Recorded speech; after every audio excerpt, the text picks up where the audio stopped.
it's not just the simulation aspects of like how the ships fly or how good the environments look. It's also about how the AI, the NPCs in the world behave, and so I think people are, like I said, down the road going to be pretty impressed. So hopefully, we'll see, but hopefully this will be a case example of a lot of pretty cool things in Star Citizen. So, and you guys are doing some pretty awesome work. So, thank you. Yeah, happy holidays to you guys, and such an ambitious project. So. Yeah, exactly. Well, remember these guys' faces. The next time you get your butt kicked in Vandal Swarm, it is their fault. All right. Happy holidays, guys. Thanks very much. Yeah, and you. Great stuff. All right. So are we now fighting Aaron? Yes. What's happening? It's Roberts versus Roberts time. Let's get everybody set up.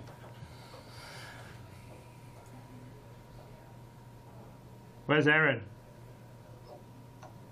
There he is. All right. Okay. You guys want to trash talk each other for a few minutes? I don't know. I think I like. I think we're getting. I think we're quite close. I think we can. We're looking up. Let's see. Ready to go for it? Come on, let's have some trash talk. Right then. Look here. Andrew Nicholson has are we showing this stream? That's pretty cool. So this is our new 1.0 lobby stuff. Andrew Nicholson has invented. Press J. Shall I decline it or shall I join? I will join. Are we watching the stream? I'm assuming he's streaming this, yes. Okay, hey, wait a minute, who's my team? This is bullshit. I got no one on my team. All right. I'm going to invite, let's see, who's good? For some reason, you're on my team. Yeah, you just need to click on to the bottom team. I'm going to invite Dennis. Oh, am I on your team? Why am I on your team? How do I get down? If you click join team at the bottom, it'll put you on team 2. I'm there. Okay, here we go. All right, I'm going to invite... I sent an invite to Dennis. It's already done. Who else is good on my side here?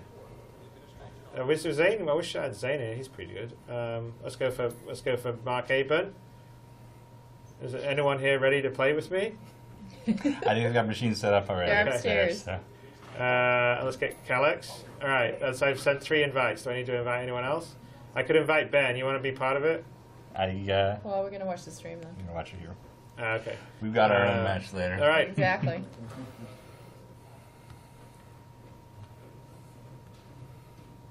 Apparently it says Aaron's offline, but he's on team 1 as far as I can tell. Okay, no one's joined me yet. Right, my guys are here. I think we should get going. Well, I've sent an invite to... Can someone go and tell Dennis and... what? Who needs to be joined? Hey guys, Chris has sent out invites. Damn fine looking lobby though. Hey, wait a minute, Aaron. You got the Super Hornet, and no one's put any ships in my account. I've only got a base Hornet. Well, I'm not sure what you're talking about. Yeah, what a shame. Yeah, you've basically got a good lucky ship there. Whatever. All right, well, I've got Andrew Nicholson on mine in the Mustang. What's hey, that's not on. Chris needs to select the Super Hornet. There it is. Well, I want the Super Hornet. It's not in my account. Someone forgot to put it in my account. I've just got a base Hornet, 300 iron, and an Avenger. So I'll fly the Avenger. And you're basically picking up some of my Squadron 42 guys now. Well, I only have Dennis online. Do any of our other guys going to play or not? What are they doing now? They're like, Travis is like loading or something. Right, I'm going to get them all. I don't have. I invited Mark and Calyx. Mark, Calyx, and who? Phantom? Invite Forrest. Forrest. I don't know who Mad Mark is, but I'll invite him. Must be Mark Aben. And Oka. They're all getting invited. I invited everyone here. See if anyone wants to play with me. Dennis has joined. We're doing 3 on 3. Come on. Well, yeah. You basically got. Chris needs to pick a Hornet. Why? Hey, Chris, he's press ready. He's going in an Avenger there. Okay, well, Oka needs to go. Needs to move down one. He needs to join team. Change teams. Can we tell Arca to change teams? Let's tell Arca. Arca, we'll use the chat feature. There we go, we're demonstrating. I guess our invite, the invite system doesn't seem to do the... I invited him, but maybe someone else invited him, or we'll see. Ah, beautiful, okay, we're ready. Right, Okay. all press ready. Matt needs to press ready. And Arca needs to press ready. All press ready. Boom, there we go. Chris, are you still lonely or what? No, Nope, we're good. Oh. Let's go, I've got- let's start. All right, here we go. Got Arca. The monitor goes 2 inches that way. What's that? That your monitor to go like 2 inches that way, then I'll get your face. Oh, how about I just go this way? Oh, sure. Yeah, that works. All right. We are demonstrating Arena Commander 1.0. It found a match, automatically joining the match in 1 second. All right, here we go. We are in Dying Star. I'm not feeling good about this since you got a QA guy on your side. And I've got 2 QA guys on my side. Yeah. I've got an IT guy and a graphics programmer who has basically been doing non-stop programming and no game playing. There are the strict instructions to basically protect me and then just go Q all the time. Nice. All right. This is not going to end well for the LA office.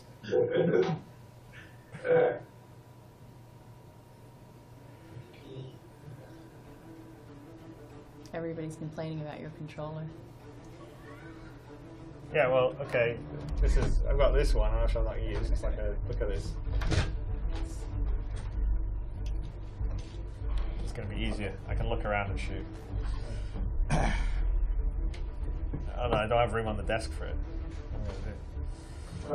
Come on. Here we go. No, I'm very glad you did. No, I haven't. Okay, well here I am in the Aegeus. Oh, it doesn't. This is the older build. It doesn't have my changes.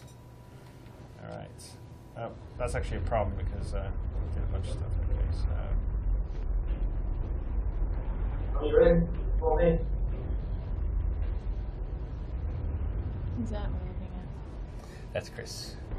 How do we know that's Chris? show, He took the Avenger. show the ship off. Yeah, this is the in the current 1.0. There's going to be a lot better, and like that thrust and all this stuff is the old build. The new build's got much cooler stuff. And I've actually got a helmet in the new build, where in this one I don't. So, well, this is actually going to be okay. I don't know where my buddies are, though. I don't know where they are. Gosh, it's so exciting. Is there any sound to this? You think they can hear it? Oh, I can. Okay. There's Dennis Daniel. Up here, in the Hornet. And that's Arca. Proximity alert. End.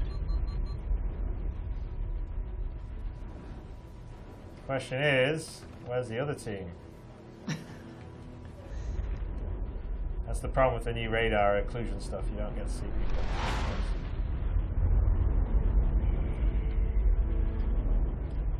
Say hi, Sandy. All we hear is Sandy busting holes. That's why I turned my microphone on. Can't believe that happened. I just did it.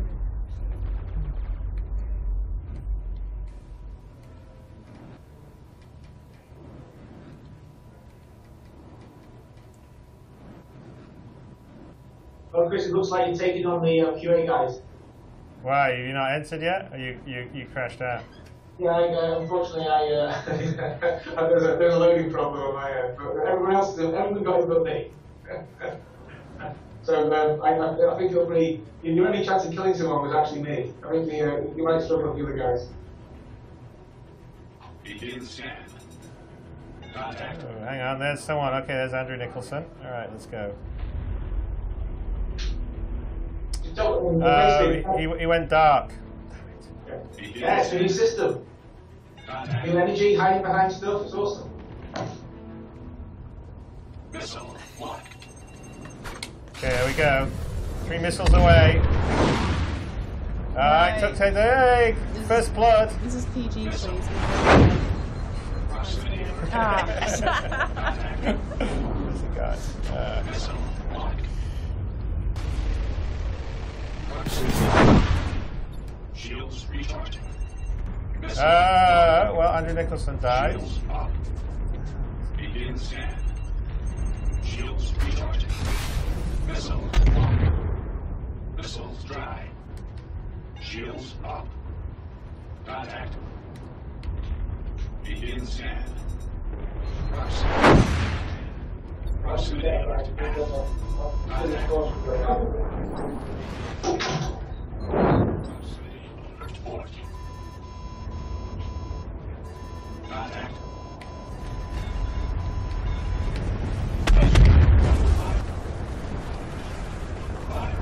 Flare trap.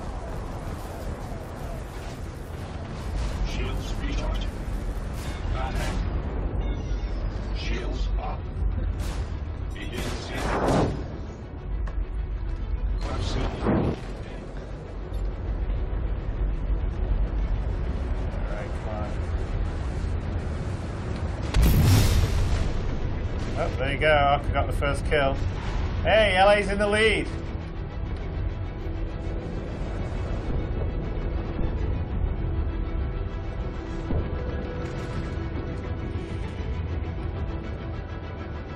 Begin scan.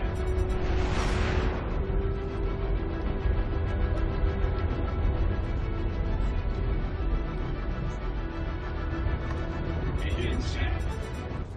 Contact. There's Max. Got no missiles left either. I've actually got no shots. Proximity.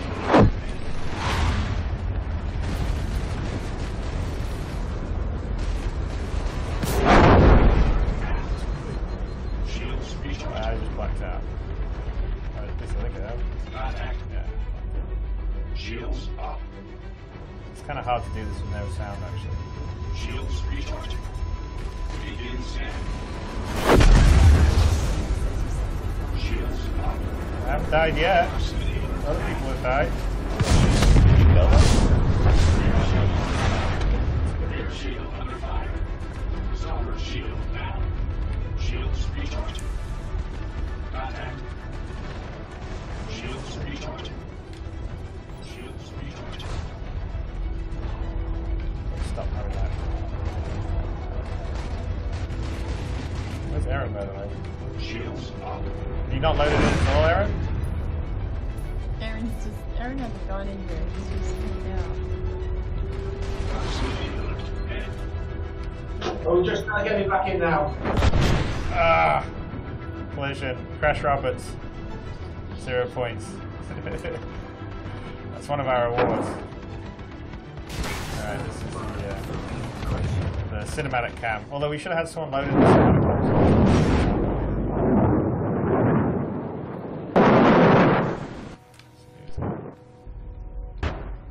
James Pugh's fine. There we go.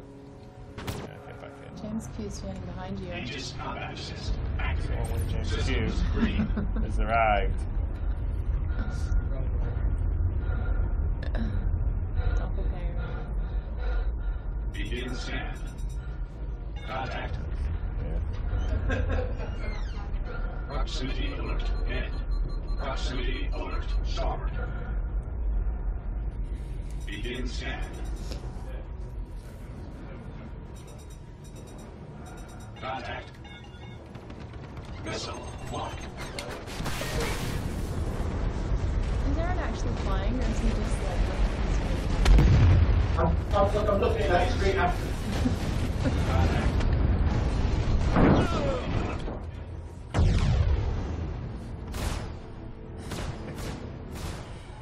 Let's see if I wake up or may have. No, I died. Stand by for reintegration. Aegis combat assist activated. Systems green.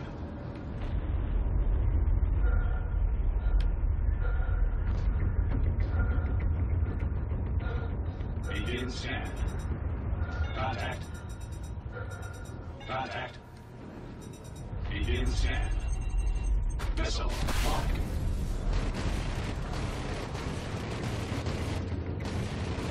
Contact.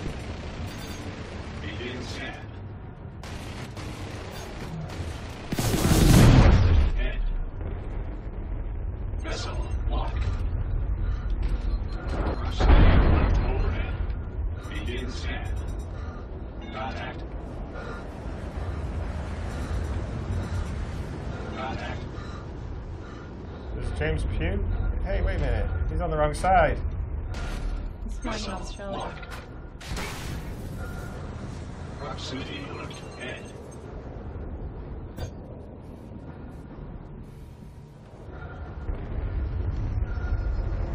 Begin scan.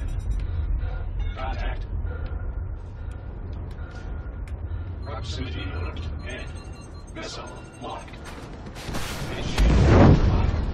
Proximity alert overhead. So is it always going to be that dark, or is it just like... Proximity alert head. That depends when Bank Star goes to that. Proximity alert port. Oh, we're leaving Begin out. scan. Shields lock. Missile lock. Shields recharge. Proximity alert overhead. Proximity alert head. Missile lock. Begin scan. Proximity alert head. Why is she flying for Contact. dark? Proximity alert aft. You just left out? Shields recharging. Shaft lock. Gale. Missile lock. Shields recharging. Weapon system. Danger. Rear shield. Off the safety. Rear shield. My ship's pretty beaten up, I think. Yeah, don't have all the finished damages.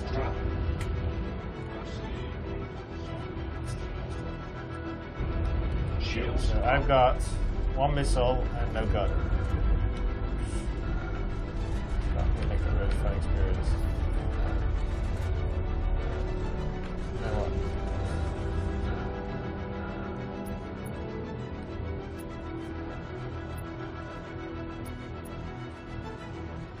Proximity alert. Head. Begin scan. Contact. Let's eject. You're going to inject yourself? No, I'm going to eject. Proximity alert. Head. Got a gun. I don't know what to eject.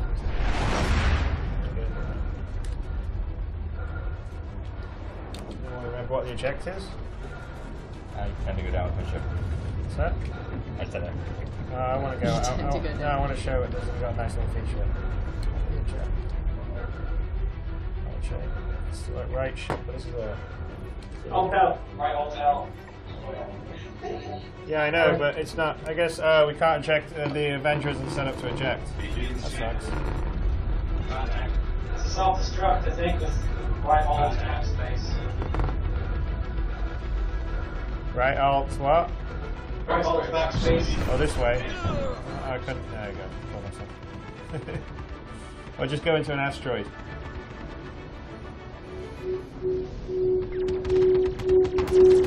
What's that? Aegis combat system activated. Systems green. Alright. There's hardly any weapons on the default launcher. Begin scan.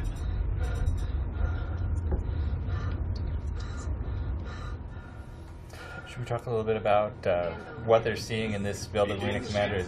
Is this what they're going to be getting later today? Is Missile what? lock. Yep, absolutely. Well, this is an earlier build, so with this is the build that we kicked off has got a whole bunch more improvements than this one in terms of like some visual fidelity and the weapons and some of the advances. Begin scan. Does me and Ben have to play this game, or is he playing Brian? Right. I'm coming to you. Proximity.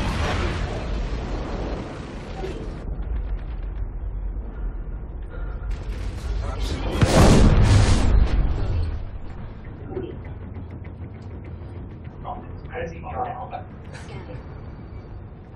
think Stand by for reintegration. I'm not sure I've killed anyone other than ramming into them. Yeah, take that. Okay.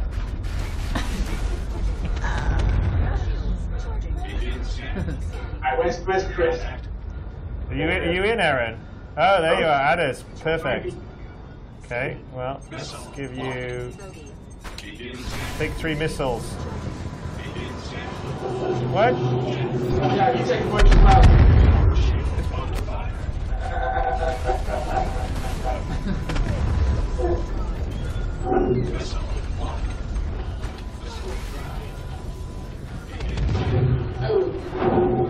Oh.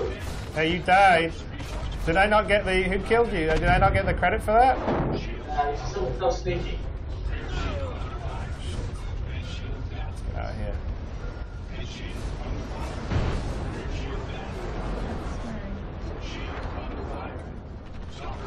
I'm pretty sure I killed you since I put a bunch of missiles into you. It's bulletproof.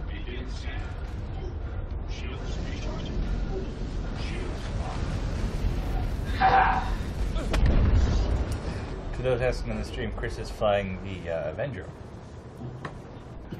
Yeah, it's the unbalanced Avenger too. No, because the newer Avenger has 2 sucker punches plus the Tiger Shriek on the stuff, and the one I'm flying here didn't. So, oh, Arca took you down, Aaron. Yeah, I took you down as well, man. What's that? Let me try and get Aaron one more time.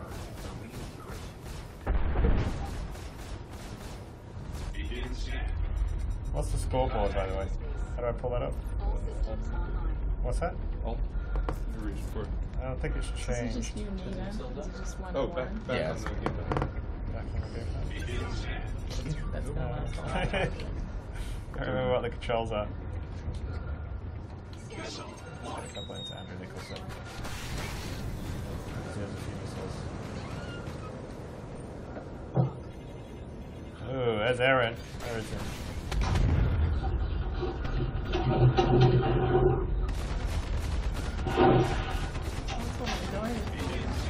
don't know. Where's Aaron? I lost Aaron. I saw Aaron for a brief period of time. I thought you said Aaron was dead.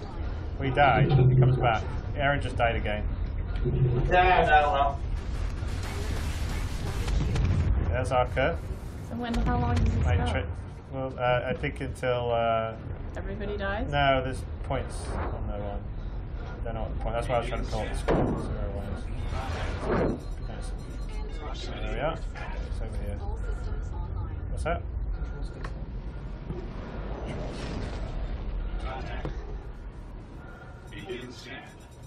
Nope.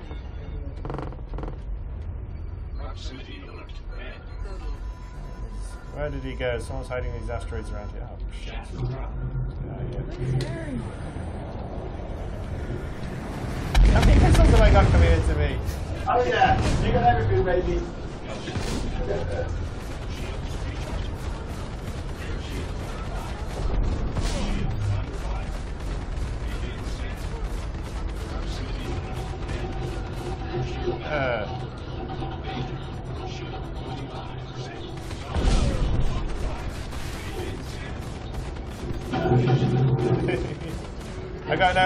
I got no weapons left now. Okay, I gotta get out of. Yeah. Yes, that's what I like to see. Well, my one Gatling gun was already destroyed. I fired my remaining missiles at you, which hit you, but I got no. The missile damage on this build's weak. We increased the missile damage on the build last night. Sure. Mm-hmm. No, we did. It is weak. I upped it. Oh yeah. Well, I killed Bill. Anyway. Got to 2 minutes, 20 seconds, Chris. What's that? Yeah, what's the score? We're fairly even, right? Yes. It's 1,000. It's 12 at both points. We're slightly behind. It's 12,192 to 12,357. Where are you? Where are you? What controller does Aaron use? I don't know what Aaron's playing with. It's probably on game. Missile locked.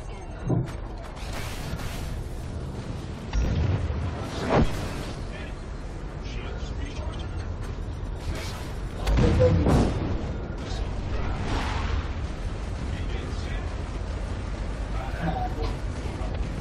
Shields off. Proximity alert. Oh, we're in the lead now. Recharged. Contact. Team LA's. Oh no, that's close. Let's get started. Ah, there's Aaron. I've got no missiles left, unfortunately. Oh! I missed it. I hit a asteroid or something when I was in the middle of the missile camp. It's terrible. Proximity. I think I'll just hide out in the asteroids so you can't kill me. Proximity alert. Oh, Proximity alert. I'm done. Begin scan. Well, that's equal. Awesome. Proximity alert. And Whoa! Probably shouldn't be looking around while I'm flying through an asteroid field. Okay, it's 40 points in it.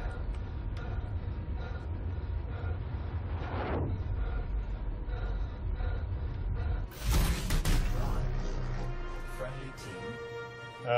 Did we win? Yeah, we won. No, yeah, we won. We won. Yay! It was pretty pathetic. Chris Roberts had 1 kill and 6 deaths. Arca was the best with 4 kills and 7 deaths. I didn't see what your guys' scores were, but Awesome. I had 20 kills and 1 death. alright, okay. Fun.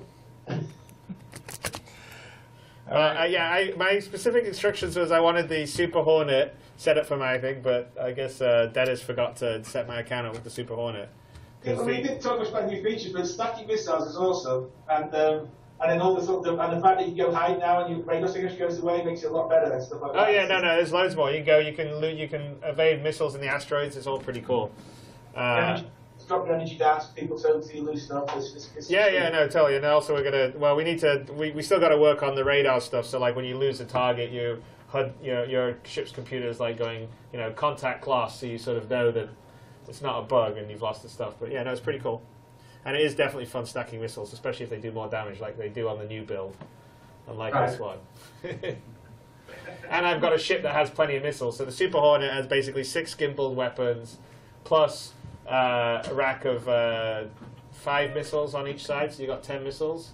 So you can basically trash someone, which is what I wanted, but no one gave me that. It's alright. All right, and we're back here. We can go on the lobby system. So anyway, I think it's a pretty good step forward, even if my piloting flying skills aren't a step forward for everybody. That's what we got QA for. All right, what are we doing next? Austin. So we saying goodbye to the UK now? Is that the plan? I think Yep, we we're are. saying goodbye. You guys, it's late there. Go home. Yeah, Enjoy the enjoy your holiday. Friday. Go to the pub. Have a drink. Thanks everybody. Thanks, Andrew. Thanks, guys. Bye. Thanks for letting me shoot you a few times. Right. Bye, guys. All right, now next up we're going to go over to the team in Austin. Folks there work on the Star Citizen Persistent Universe and also a lot of the kind of the less sexy but incredibly important back end to the game. The platform publishes, the servers, all that. We're going to talk to them about what they've been working on. As soon as we get them on Skype. Yeah, I gotta go. So, Tony, do you want to? I'll do. Oh, Mark. Oh! Hey guys! Hey. What's up, party people? Nothing much. How are ya? Don't accept it. Were you watching my supreme flying skills? He owned everybody. I did. I died many times, and I got 1 kill. But I blame it on the Avenger because that's all I had. And it only has 1 Gatling, and I think we changed the loadout, but that the best player had twice as many deaths as kills. on our side, yeah. I don't know. I didn't see the score on the other side, but So, some of that probably has to do with the fact that you can kill yourself to get your missiles back. Yeah, well, that's good. Well, yeah. yeah. Well, But are you saying that's cheating? Well, no. I mean, we don't have anything in place to adjust for the fact that people suiciding to reload their missiles. So it's kind of easy to get number one if you just kill yourself over and over again and then just missile volley people to death. Cheat. Yeah, You you just told the public that. Now look what you've started. You're such a cheater. Hey, that just means they have to start using asteroids to dodge stuff more often. There we go. At one point, I saw Chris have like 5 missile warnings on his head. Like, that's a lot. yeah, no, that was Aaron That's missile. overkill. No, Aaron was missile spamming me because he had the Super Hornet. So the the Super Hornet's that's the. Hey Dennis, I asked you to get a Super Hornet on my account, and you. Sorry. Yeah, exactly. Yeah, Dennis, what the heck, man? And I didn't even go. If I'd known, I would have gone to the holo table and put some more weapons on the Avenger. I basically had one. I had the little Tiger Street Gatling gun, and then you have like 4 missiles on the Avenger, and that's it. Sorry. So So you would. that's the only reason. Otherwise, I would have had a lot more kills. I covered your back though. Yeah, you actually did, and Arca did pretty well too. All right, so do you guys want to introduce yourselves for the community at large out there? Let's start with Mark. Skeleton, I'm Mark Hazy Thoughts Skeleton. You guys may recognize me from my internet fame.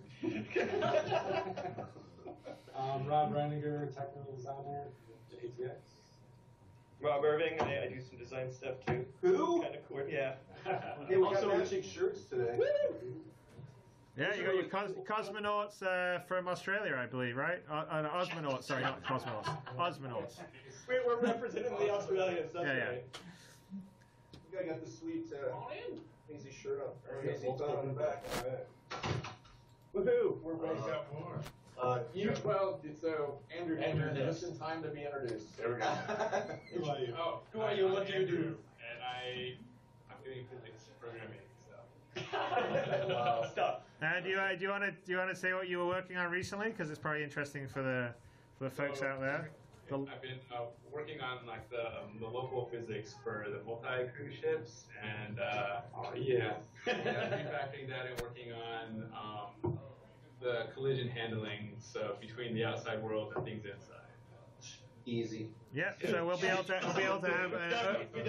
have an open door, be outside, floating around in space, pull out your pistol, which you can actually do in the new Arena Commander, so that's a little Easter egg for people. Fire, and the bullet will go through space, through the door, and hit someone inside the ship. Yep. It's all you, man. Wow, that's all you. That's not terrifying at all. Sounds like an afternoon of programming. Jeff, you're already a gameplay programmer. All right. Fort Sost, technical artist. Ken Faircloth, concept art and environments. Jared Jacobs, DevOps engineer. Cruise right around. Jeffrey Pease, I do QA and a bunch of other things that they asked me to do. Whipping boy. Jake Ross, associate producer. And Tom Davies, I'm another gameplay programmer. And then we've got Mr. Hutchins. Oh look. Hey, Jason Hutchins, I'm a senior producer here. And the best for last. Tony Zervac, director for System Universe.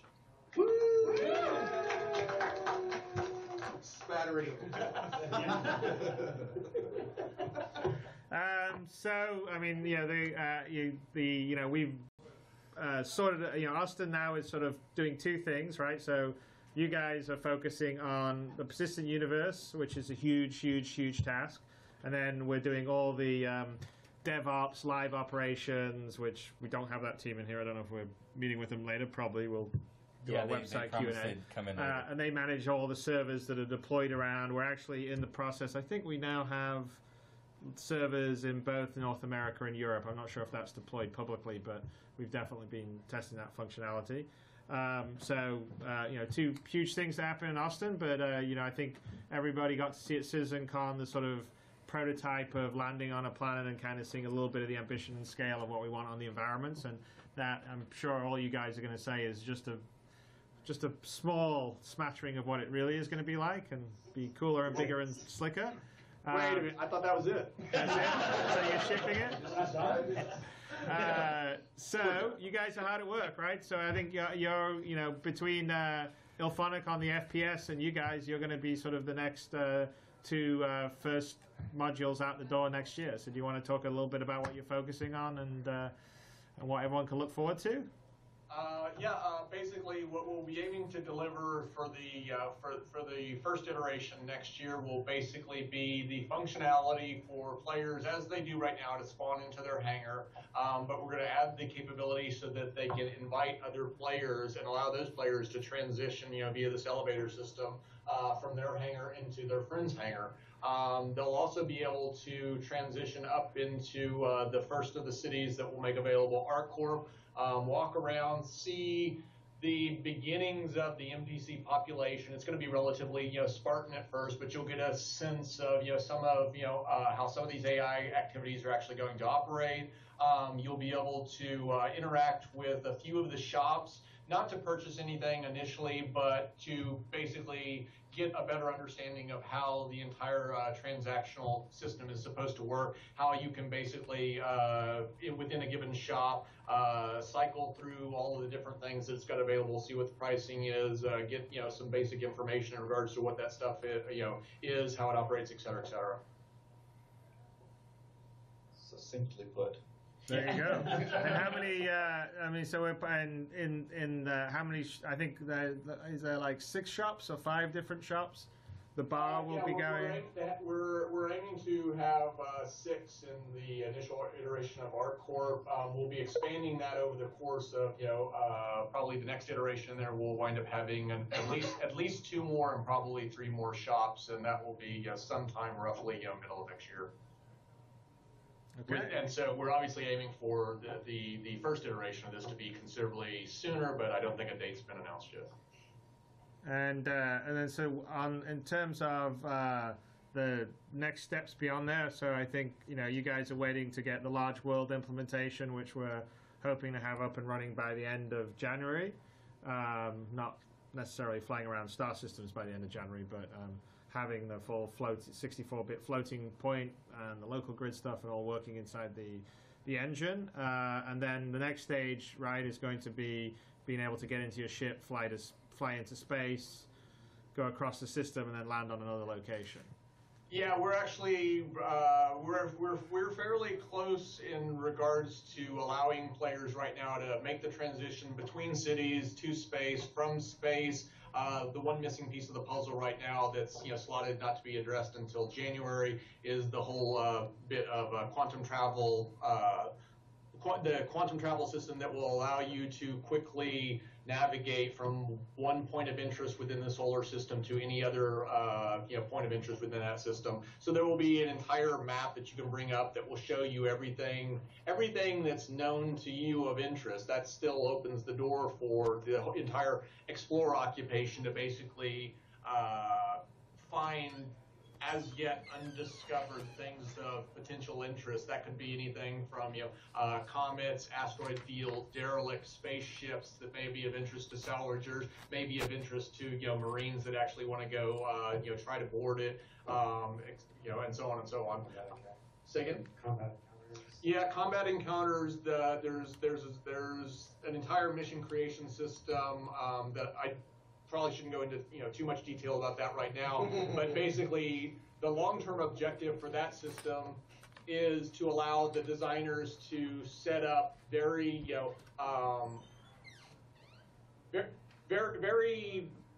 designer-driven modules, and then we're going to allow these modules to be strung together algorithmically such that I kind of equate it to a thread, and when you pull on a thread, then it unveils what's behind that. And each one of these threads has got linkages to the other nodes such that you can maintain some sense of continuity in terms of the context, in terms of if you're doing a pirate-oriented mission, then all of the stuff that naturally flows after that will be little bits and little modules that designers have specifically created that will follow that general motif. Similarly, if you're doing a rescue mission, then there will be a lot of stuff oriented towards in that general direction. There's also a lot of focus going on right now in regards to what the initial occupations that we'll be supporting next year will be. That includes everything from mining to exploration, bounty hunting, mercenary operations, transportation activities, which will have a number of different subsets beneath that. There's everything from escorts to where you can basically, protect ships that have valuable cargo. There's space taxis where you're basically ferrying other players around. There's cargo transports. There are couriers that will basically probably specialize with high-speed or stealth-oriented ships.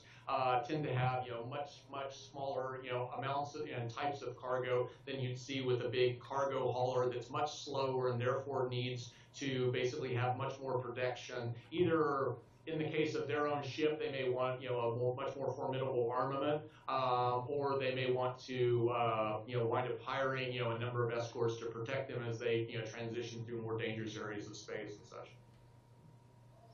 Sounds pretty cool. It's going to be a good game.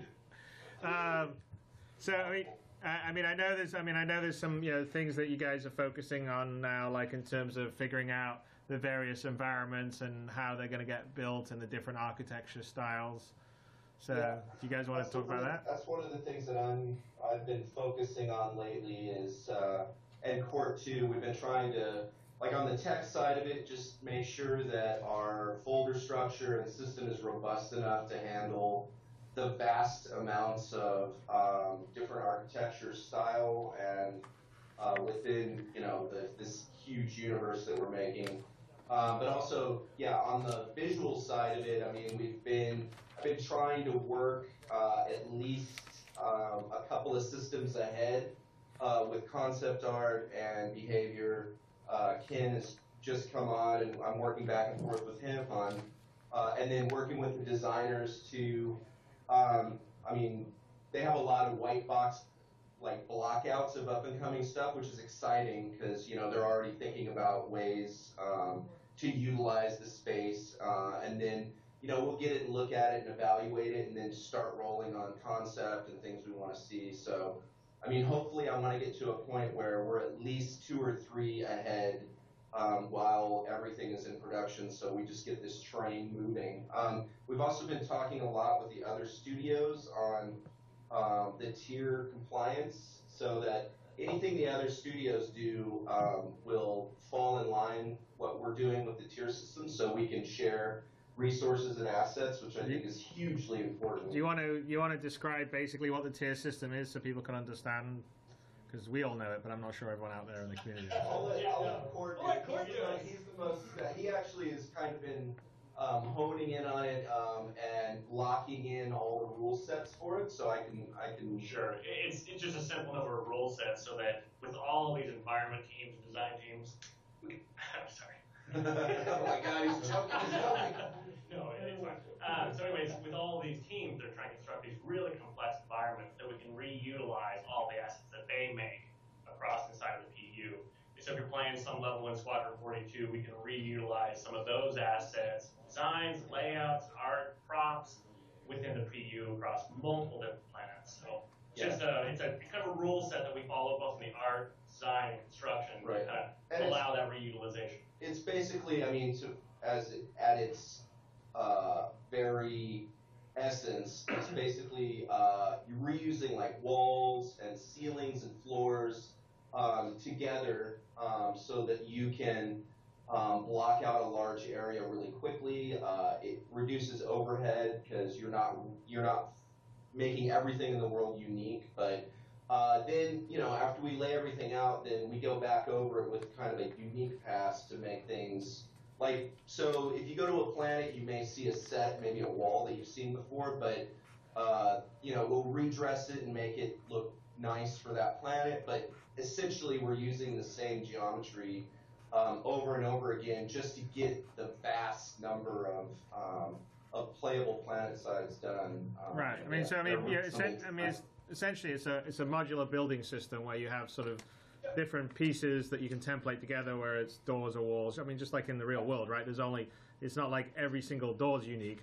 Pretty much like if you build a house, a lot of the things like doors or windows are, pre-built, and there's only a certain variety of them. So it's using those building sets, and then each building set you would have multiple architectures of different styles for building sets. So you could have what we're calling supermodernism with neoclassicism or whatever else, and you can put it together and build a city so you can have different feel and styles, and then how you put it together, then on top of that you can dress it with props and signage and all the rest of stuff and make things feel unique. And you can also build unique pieces. So like if you're on Earth, the Empire State Building will be down there in the New York location, and that would probably be unique to Earth. But a whole bunch of the other stuff, like going inside corridors or rooms, will be built from modular pieces. And it's the only way that we can build out a universe this big and keep a sense of sort of scope and scale and diversity, but without taking 4,000 years to do it. Which we kind of, our first test bed was ArcCorp, which I think was a big success. And yeah, we did that exact thing where, like, most of ArcCorp is all modular set pieces, but then things like the big ball in the center, which was our, right when you walk out of customs, you see this iconic ball in the middle of it, which was like these gears moving. Obviously that was unique to that area, and also like ArcCorp Tower. A lot of that was, even though it was built modularly, there was still a few things that we threw in there to make it unique to ArcCorp. So that's the plan, is like to try to reuse things as much as possible, but like when we need to use unique things, to be able to have the flexibility to do that also. So if both of those things need to work together, for sure. So far so good. It's been working good so far. And I think people will get to experience it themselves firsthand when the first drop of the sort of planet-side social module comes, because essentially you'll be walking around that ArcCorp set. Yeah, and all the hangars are they're all computer systems, so they can see now like what kind of what we're going for as far as if you look real close at the hangars, you can see that there are chunks that tile, but we tried to make it in a way that it's not so obvious. That's really the balance of the technical hurdles that that unique loops. It's fun, man. It's hard, but it's cool. It's like a big jigsaw puzzle that you're trying to. The ultimate set of Legos. Yeah, it's like big Lego sets that are fun to play with. Do you want to talk about some of the initial landing zones that we'll be aiming to support? Sure, why not? That sounds good. If you want to lead, so obviously everybody knows about ArcCorp, but you want to go into some detail about Terra Prime? Well, currently we're working on Terra, which is, wow. We went from like, oh, let's do little ArcCorp to, oh my God, it's the center of the universe for human being. It's like, but it's beautiful. We took a lot of time in making it very different from ArcCorp, just so we could get some extreme, so that's cool, which we're currently working on that now, and then after that we're working ahead on Nyx. Well, you want to just on Terra, you can go into some detail about how the architecture differs from what people have seen thus far in ArcCorp. Right. So we have basically three pillars of styles right now. It's low tech, high tech, and super modernism, which we're planning on expanding that. But for the first couple of systems, we're basically using it in its extremes to try to see how far we can go with each. So this Terra Tower is more like the Revel in York kind of hangar. So we look at that aesthetic, and we're using it through this huge centerpiece tower that's in the middle of Terra Prime, which is it's huge, man. It's like Dubai Tower tall. But there's you land and you go up into the tower itself, and there's these there's like huge atriums and things that we tried to really detail out in that style and push that style as far as we could with.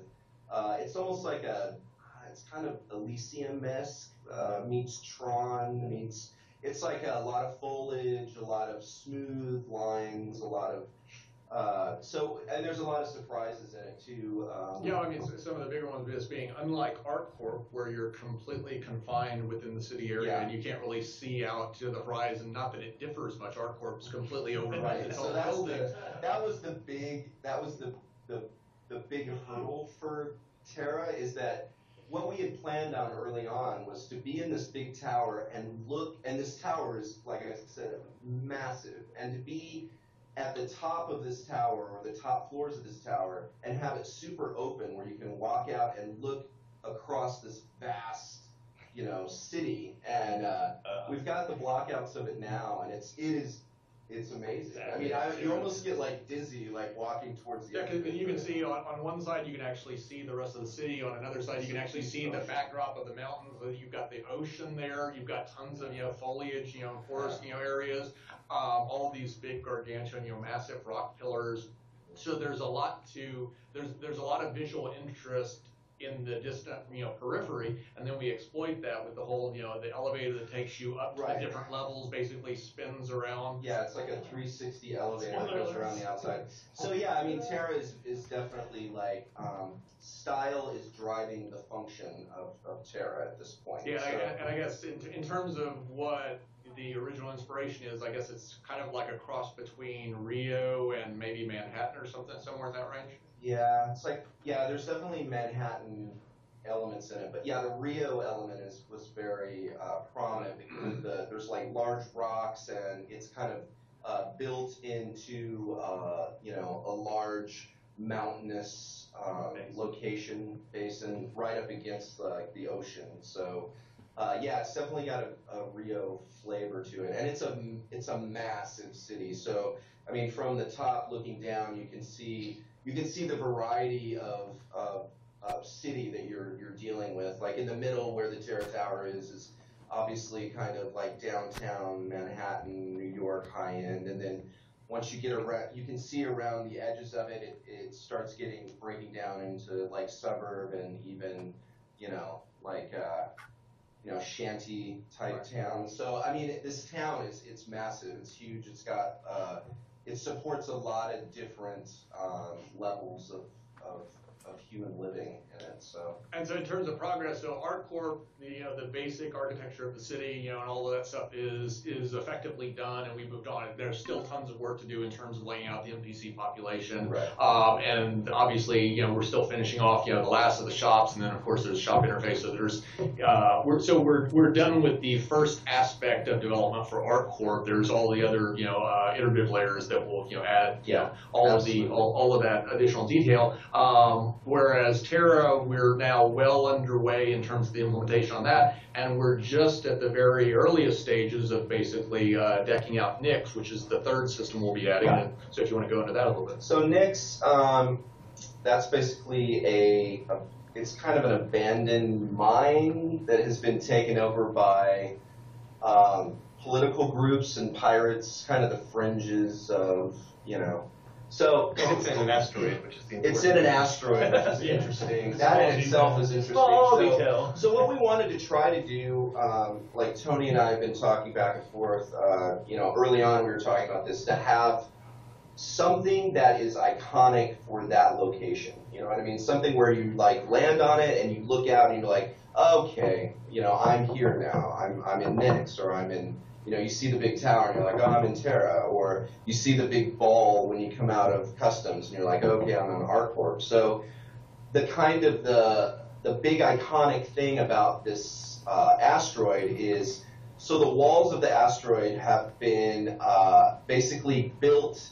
They've been dug out and built like human settlements, like inside of it, and there's also trading stuff going on, but it's basically on the walls of this huge hole that they've been digging for, obviously years, and they have these huge mining machines that are, some of them are still working, but most of them are long since gone because it's not fully functional, but there's still people trying to, get a buck here and there, so they've got machines rolling. But so basically you're walking around it and you look out the window and you see this huge space, that's in front of you, this huge, these levels of mining that they've done, and you realize how far they've gone down and what a vast space this is. And it's also a big visually striking difference because unlike Terra and unlike ArcCorp, where you've actually got an atmosphere and you've got clouds, and you've got ships flying around, you're looking out over this, vast, hole, and basically it's just a clear star field, behind you. And so it's just completely visually distinctive, and that's something we're aiming to do certainly for the first set of landing zone environments, which is to make all of them dramatically different, visually than the others. So as soon as you land in one and come out of customs, you should have a very good sense of where you're at. That will obviously become much more difficult to do once you're on, the 100th planet, the 200th planet. But I don't think we're going to have any problem whatsoever for, the initial, multiple dozens of planets. Right. Basically, finding a way to make each one of those things distinctive in its own way. Yeah, absolutely. The other distinctive thing about Nyx is it's kind of a fringe, it's a little like walking around can be a little scary in spots. I mean, so you have like the main area that you're shopping, but if you go out, kind of off the beaten path, I mean, there's a good chance you're gonna get rolled. Yeah, you have to watch yourself pretty heavily, and they don't have a whole lot of security there, So unlike like Terra and other things where they actually customs you. I mean, I think there is a custom. Is that a verb? Customs you.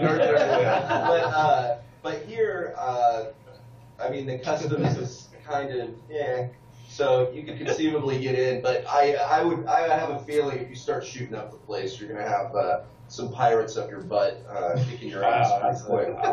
That's a beautiful imagery there, Mark. Terrible place. Thank you so much for that. So do we want to take some questions maybe from the community? And then I gotta step out for 1 second. So I gotta check a trailer that we're working on that we may be putting up on our site pretty soon. That was if you go to the bathroom, make sure you turn your mic off because I don't want to hear that. Yeah. You had to tell him. Yeah. All right. Well, I'll leave you with Ben asking some questions, and I will be back shortly. We're going to take some questions from the chat roll on RSI. Watching chat roll for the last 10 minutes or so, the overwhelming topic that comes up is that you are a fantastically bearded group of gentlemen in Austin. So, from everybody in the Star Citizen community, congratulations on that. There's a lot of beardage going on here. Where's Ted right now? Yeah, no kidding. I think Jeff's got a beard. Yeah. I mean, it's my screen name. I don't think that was a question. That was a compliment, sir. One actual question that people have is about the character customization system, where we are in the thinking for that. That's really more of the UK group has taken point on that, and so that's really one. And I know you already talked with them, and I don't think they're around anymore. But that's really that would be better directed towards them to give the specifics. Although I guess you can go into a little bit of detail about about exactly how the layers of clothing will allow people to customize the look of their character. Right. So the UK basically took it because Squadron 42 is going to be using it first out of the gate. Right off the bat, more than we will. But obviously, I'm involved in the talks and stuff because I have to make sure that it's compliant with what we're thinking about for PU. But I know before, because I had been working on characters like a while ago. Which before we were trying to, kind of narrow it down into sets and have like clothing, basically types of clothes that work together. But the more and more that we talked to the community and the more and more we talked with each other, we're trying to make a more robust system where, you can conceivably, have like a pirate top with a military bottom if you want. I mean, we're trying very hard to make that happen, and I think it will, but there's still a lot of things that are on the table, like we were talking about, like backpacks, if you have like a big collar and a backpack, like what the hell happens there? I mean, there's a lot of, like if you think about it, I mean, there's so many like interactive considerations when doing like a huge custom characterization system that, I mean, to think through all of it, it's quite a bit of work. Well, but I guess the key aspects of the system is that you're going to be able to mix and match, arbitrarily Absolutely. this jacket with this shirt, with these pants, with these boots, and I would say, of the really one of the few limitations of where this is, boots. Your boots must always be the same. No cowboy boots / space boot. One running shoe and a On my cowboy left boot. foot, I would like to have it. So initially we are going to have like 2 layers. So we'll have a shirt layer and then probably either a vest or a jacket or something over the top of it. Initially is what we're going to do. Or trench coat. Trench coats are, we do want to do them. We absolutely want to do them. We've been talking about it. It's just, again, it's a very tricky thing to, like, what if I'm wearing a backpack and I put a trench coat on, it's got to go over the backpack if it sounds like, some of the ideas are still being worked through, that's because, they are. But just to give you an idea of the time frame, the UK is basically aiming to have the final system locked in place by the beginning of March. And so post March, we'll be able to go into very precise detail about exactly how the system will work for the initial iteration of the game. As Skelton said, initially we're aiming to do 2 layers of clothing. It's possible that as we add additional optimizations later in the process, maybe we'll be able to crank that up another notch. There's certainly going to be all sorts of trinkets and stuff that you can associate with your character. Obviously, all of the hard points for weapons, belts, et cetera, et cetera. There's also huge FPS concerns about the way that you interact with your clothes, and obviously there's going to be different levels of military gear that you can put on, and that's one of the things. It's like we're still like, okay, so you have these military applications, but do they apply to civilians? And I think a lot of it's going to come down to, if you want like grenades and a bunch of stuff like that, you're just going to have to buy military, or you're going to have to buy clothing that. Right, which makes perfect sense. Basically, the clothing will essentially dictate. The clothing and the belts and stuff that you wear will dictate the hard points that allow you to attach other items to your character. So as if you want to have like 4 or 5 grenades with a bunch of, you can't really dress exactly like Han Solo. You can't. You can't do that with the disco. You're gonna have a bunch of the gold shirt. Not with the gold shirt. My understanding is that you guys have already run into some trouble with cargo pants. Yeah, cargo pants. We were also discussion. No, but we were. I was mixing it up, but yeah, I mean, it got cargo centric for a while there, just because cargo pants are awesome because you can just shove stuff in them, But of course, after a while, it's like, well, if everybody's wearing cargo pants, that's gonna be weird. So, the pocket stuff got kind of crazy. But anyway, we pulled it back. Those are only for smugglers. Yeah, smugglers get to wear cargo pants. 60 cubic feet of storage space within your cargo pants. The TARDIS in your pocket is what it is. The TARDIS in your pocket. What's next? Let's see. If you are on the RSI chat roll, feel free to shoot us your questions for the team in Austin. I will also say you guys have kind of been flying under the radar lately. I mean, we used to kind of get weekly updates from Austin, and then everybody wondered where you had gone, other than the spectacular PU demo we saw at CitizenCon. So we'd like to say right now that everybody's going to be seeing a lot more of Austin in the new year. We're kind of kick off showing you what they're working on in the PU. In January, to coincide with PAX South, we're going to be doing a PU town hall where we're going to have backers interact directly with the guys right here, share ideas, concerns, thoughts, all that.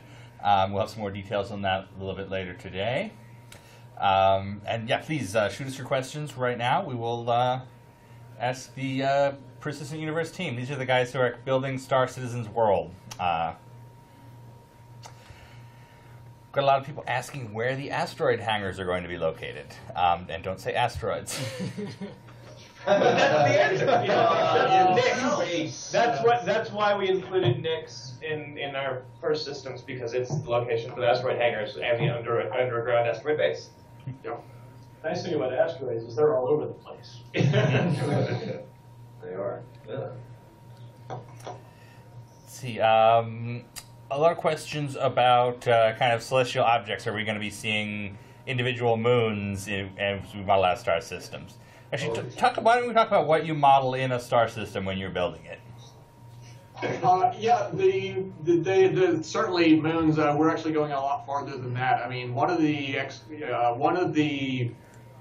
occupations will wind up being Discovery, and Discovery is going to have a subset that's going to have research-oriented missions, and so there will be a number of different points of interest. The most obvious ones being obviously planetary-sized bodies that may or that would likely have some sort of landing zone, at least in a lot of situations. Ditto with moons, ditto with big space stations. There will also be a lot of much smaller stuff, small asteroid fields, large asteroid fields, cometary bodies, of unknown gravitational anomalies to where someone's actually got to traipse out there and figure out exactly what it is. Derelict spaceships. So the solar system's actually going to be littered with a variety of interesting places to visit, but at any given time, the vast majority of that will be unknown, and it's up to these explorers to basically go through this skill-driven process to ferret this information out. And then, depending upon whether or not these explorers have done that, as a result of undertaking a job, in which case the information is immediately transmitted back to the broker, or whether they discovered it, they basically covered all the costs on their own, and they're now the sole owner, in theory, of that particular bit of information. They now effectively have some insight into the solar system that no other player may have, and that's a valuable asset when you think about it. If you go out and you find your own asteroid field and it happens to be loaded up with a particularly valuable, type of commodity that you want to mine, there's no one else that you have to worry about, pulling, basically extracting all of that value from those asteroids. So you can just go back over and over. And basically, essentially mint a fortune if you were diligent enough to go out and actually, find your own field. At the same time, a lot of players will avoid, these big commonly known points of interest. The asteroid fields that are well known to people will very quickly be depleted of all the most valuable, resources, and so as a result, a lot of players will find themselves going to these, so-called information brokers, paying a fee, and then getting some insight into a particular point of interest that that basically provides whatever it is they're looking for. In the case of a miner, that might be an asteroid field that has a particularly high density of whatever they're looking for, which would probably be dictated by what the prices are currently in that system. In the case of a scientist, what they might be looking for is which section of the solar system has a particularly high number of sightings of comets, because they're going to get paid via basically taking video of a comet from the backside. So if you think back to like the movie Armageddon, where you had the two space shuttles approaching the backside of a comet that was throwing off all sorts of debris that you were having to navigate around, and that's one of the things that we would like to add to the game, which is the ability for these occupations that you're doing to present the player with opportunities. One, they're dangerous opportunities. You can die doing things that have nothing to do with combat. You can die merely as the result of, well, your mission objective is to obtain 30 seconds of uninterrupted video footage from within 500 meters of one of these cometary bodies that's thrown off all sorts of stuff behind that you're going to be weaving, dodging, ducking, to prevent your ship from getting blasted. Same thing with mining. Mining is not going to be as simplistic as just landing on an asteroid, clicking a button, and the ore is just gradually, extracted into your ship. Instead, there are a variety of dangerous, scenarios that can unfold as you're basically, injecting, this massive, massive amounts of energy to break off fragments of these asteroids. That could include everything from accidentally, penetrating a compressed gas pocket. That could be accidentally igniting a particularly volatile, material that could blow the asteroid apart. So there's going to be a number of mechanics integrated into all these different occupations that are going to add a skill component and a danger component, irregardless of what it is you're doing. So scientists will face danger. Mercenaries will face danger. It's just danger of a different type. Now we've talked about 3 of the first 5 land outs, Nyx, Earth, and Terra, I believe. Are you able to share what the other 2 are? We're in the far earlier stages of decking out Mariana and Odessa. Odessa is kind of reminiscent, I guess, of maybe Detroit, Michigan type of thing, to where there's a high degree of unemployment. Basically, the city, is past its prime. It'll be the first city that you'll be able to visit that will probably have significant amounts of stores that are actually closed, vacant. It's got a bunch. It's basically an abandoned, I guess, ship construction yard. Yeah. And so you can see off in the distant periphery half-finished, hulls of ships that were never completed because the contracts to build those things were lost by the city. So there are other cities, in that early stage, but we can't go into too much detail on those. Okay. Space station. For FPS. Space stations will be another.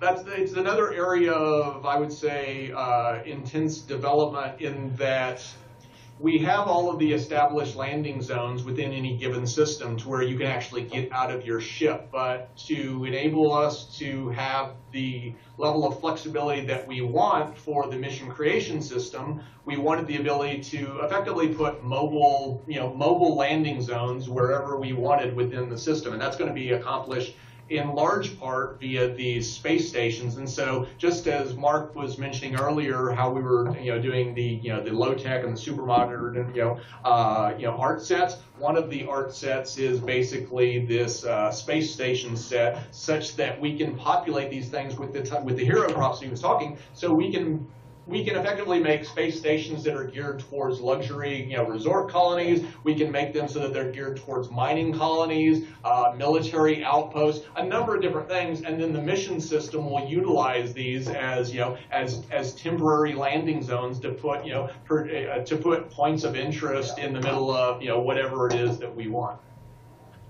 You mentioned unemployment on that one planet. Is that going to tie into the economy model? Can we bring new jobs to absolutely. The economic simulator, so that's basically the big background simulation that's going to be running, and it's going to be providing a lot of inputs to these cities. For example, it's going to dictate the population, the per capita wealth, the crime ratio, what types of jobs are available within a given system. All of these different things are basically going to be fed as inputs into the individual cities, and they're going to have an impact in regards to not just what you were mentioning there, but also insofar as which type of NPCs you see. What you'll have is a natural ebb and flow for all of these systems, to where at any given moment you might have a little bit greater than normal proportion of criminals. You might have a little bit less than normal percentage of businessmen or tourists or commodities traders or whatever. Landing at a site that's basically experiencing a lot of economic hardships is going to be more dangerous, because the simulator would wind up cranking up the number of criminals that system would be generating, and therefore when you land, you've got a much larger than normal possibility of actually running into a dangerous situation. You could be mugged, you could be held up, a variety of different things. We also want to tie it into the visual look of a city, so that if you visit a city, at one point and it's thriving and it looks nice and there's not any trash on the ground and there's no graffiti on the walls, and then you come back a month later and the place has just gone to hell. And it's like there's spray paint on the wall, there's like crap on the floor, there's like stuff everywhere. But one of the interesting things is that it's not just going to be a Boolean to where, well, we dictate that there's a lot of graffiti. The reason why there would be a lot of graffiti is as the per capita wealth goes down, as the employment goes down, as the crime goes up, you'll tend to have more vandals, which is just a type of criminal behavior. More vandals will be created. Those vandals, what they want to do is basically, knock garbage cans over. They want to break windows. They want to spray paint on walls. They want to do all this stuff. And so it's all very algorithmic in nature. So what you'll see is a gradual shift as these places go through normal boom bust cycles to where they're rolling in money, and you have more businessmen, you've got more tourists, you've got fewer criminals, and then it swings, the pendulum swings the other way. Not to be confused with FanDuel, which are the Yes. brands, right? We got both If now. you start popping up on your planet, you're in trouble. FanDuel with hoodies on? Yes.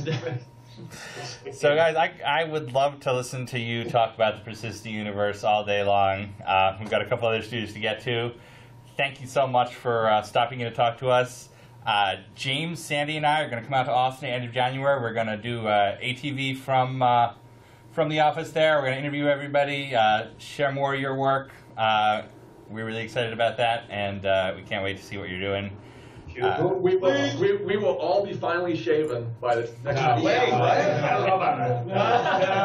Stop making all this keep, all right? Hold on, shave our heads too.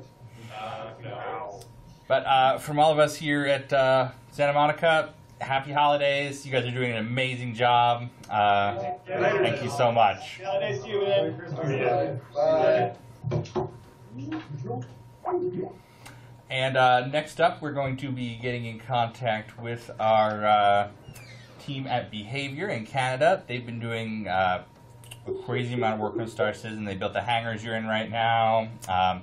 They do all sorts of systems. In terms of things you're familiar with, they do the flare for the all the flare for the hangars. They designed the 890 jump from the ground up. And here they are. This is the Star Citizen team at Behavior. Hey guys. Hey, man. Hi, guys. And people. Let's start by... You forgot to say, sorry, you forgot to say that we're doing everything that Tony Z's talking about. Well, that goes without saying. That's a lot of work. I think he may have come up with like 4 more things for you to do during that interview. So. Exactly. I took notes. It went to the backlog. So why don't you go around the table, introduce yourselves to the Star Citizen universe. Good, I'm Mathieu, I'm the producer here at Behavior, and this is my team, so we'll start with Fred. Hi, I'm Fred, lead engineer, looking through all the planet side tools and subscriber flare development that we do on the team.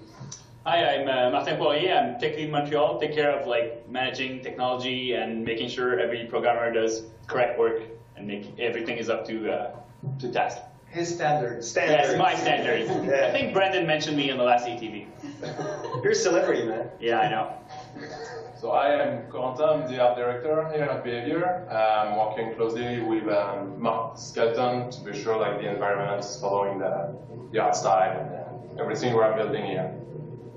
So hi, my name is Manuel. I'm the lead artist here at Behavior, and my role is to make sure that everybody eats on time, and then we're all well organized to deliver all the art assets. Stéphane Rochette, lead programmer, mostly in charge of the UI development we do here at Behavior, whether it's Arena Commander related or contacts, chat, etc. Everything that's going to be coming up in the next year and in the past. The lobby. Yeah, you work in. Stéphane worked pretty late last night fixing the last box on the lobby, so I hope you guys enjoy. And then Christine. My name's Christine Marsh. I'm the lead UI designer here at Behavior. I'm in charge of ensuring that the multi-class UI design goes smoothly, and also in charge of working on the Arena Commander interface, as well as the lobby that was just shown to everyone. And I'm Dave, lead designer, overseeing planet-side design questions, the mobiGlas, the flares, and syncing with the other studios so that the design is on par. You guys do such an incredible job, and same with Turbulent, also in the same area. Is this just a natural French-Canadian thing? You put up with all the crazy things we come up with a straight face. Is that... I'm pretty sure it's related with the weather. It's so crappy out here. Like we stay in front of our computer and work all the time. So. Did anybody here work on the 890 jump? Yes, I do, with a bunch of concept artists. That is a beautiful ship. Thank you for adding that to our universe. We took a lot of time to design, refine the aesthetic, and it was a really nice challenge you gave us. Very, very cool. Now, what was your reaction to the person who photoshopped it onto a pelican bill? Yeah. We embrace all forms of creativity. Can you guys talk about some of the work you're doing on the mobiGlas? Yeah, there's a lot of work that has been happening over the last year. Mostly in the beginning it was kind of figuring out what mobiGlas was, what it was going to do, how players were going to use it in the universe. And the last few months has really been focusing on determining what the style is going to be, what it looks like, animations, like how we interact with it, and it's really coming together. It looks super, super cool. I think in the last month we've worked on a couple of first applications for mobiGlas, like the. Can we talk about shop? Sure, you just mentioned it, so yes. So we have an internal demo of the shopping interface for one of the shops we're working on. And what's the We've also worked on Mission Manager. The home screen, right? The first step into augmented reality is there. Yeah. It's there, so yeah. Yeah, contact list, that sort of thing. Yeah. A couple of different applications all kind of coming together right now, and we're aiming towards getting something fun to play with sometime this year, definitely. Next year. Well, yes, and not 2014. Oh shit! Quick to your computers. Now, you guys built all of the revamped hangars. That's correct. Yeah. Yes. We've had a lot of backers writing to ask if they can ever clean up their asteroid hangar, which I think is a testament to the reality of the world you created. That they see the broken screens and the dust and the dirt, and they say, "I want to clean that up. This is my house." Is that something we could see down the line? It's part of the lore. One good thing about those hangars, it's going to be live. So like you'll come back to it in 6 months, and it's going to be a bit different. Like at one point, we hope like you'll be able to customize your hangars. So that's coming along. Like maybe not this year, maybe like in the near future. But like we want to be those hangars to be. Part of the living and breathing world, which is one of the big pillars for the game, as well as all the planets that you can see around. So those hangars are going to be evolved throughout the time. Very good. I get the same thing whenever you put out one of the, I can't even pronounce the name of the fictional company that makes the ship models, but the ship models we occasionally give out and we give to subscribers. Takuetsu, thank you. Whenever there's a new one, we get people asking, well, there are boxes on the floor next to it. I want to clean that up. So you guys are doing we heard also about people complaining that somebody opened the box and not leave the model in there. It's not mint anymore. Well, we did a small cleanup pass in our latest update so that only the latest boxes for the latest miniature chip would stay here. So we kind of have this conscience and we're getting that feedback, so we want to give space to the players a bit. And then again, with room customization, at some point you'll be able to place them where you want, so it's going to be clean or as dirty as you want. There you go, everybody. They're listening to your concerns. Yeah, we do. That's the beauty of this project, really. Getting all that feedback from the community and reacting to it, it's incredible. We never saw that before. What would you say your biggest Star Citizen challenge coming up is? It's going to be the environments. A big part of it is going to be for environments. And we're talking on the art side. There's probably a lot of stuff as well. PU is one thing. And the whole PU thing, really, just getting it all together, whether it's finishing the environments, but connecting them, making sure we can easily access them from hangars to planet side, being able to do multiplayer in hangars inside planet side locations and a variety of things, getting access to shops, integrating the Mobi-Glass experience in that. Yeah. That's a lot of what we're going to be focusing on for a large part of next year, I would say. And then it's just going to be adding on to stuff that's already there. We've delivered over the past few months the controller customization iterations. One of them coming up in probably a few hours from now or something. Crossing fingers. Yeah. Yeah, a lot of fingers being crossed here. Also a lobby iteration with our first release that we're just finishing up right now, but we're certainly going to be moving on to other updates on that. So there's a lot of stuff coming on, but I think the whole PU experience is a really, really big chunk of work that we need to tackle, whether it's art, programming, UI, or design, really.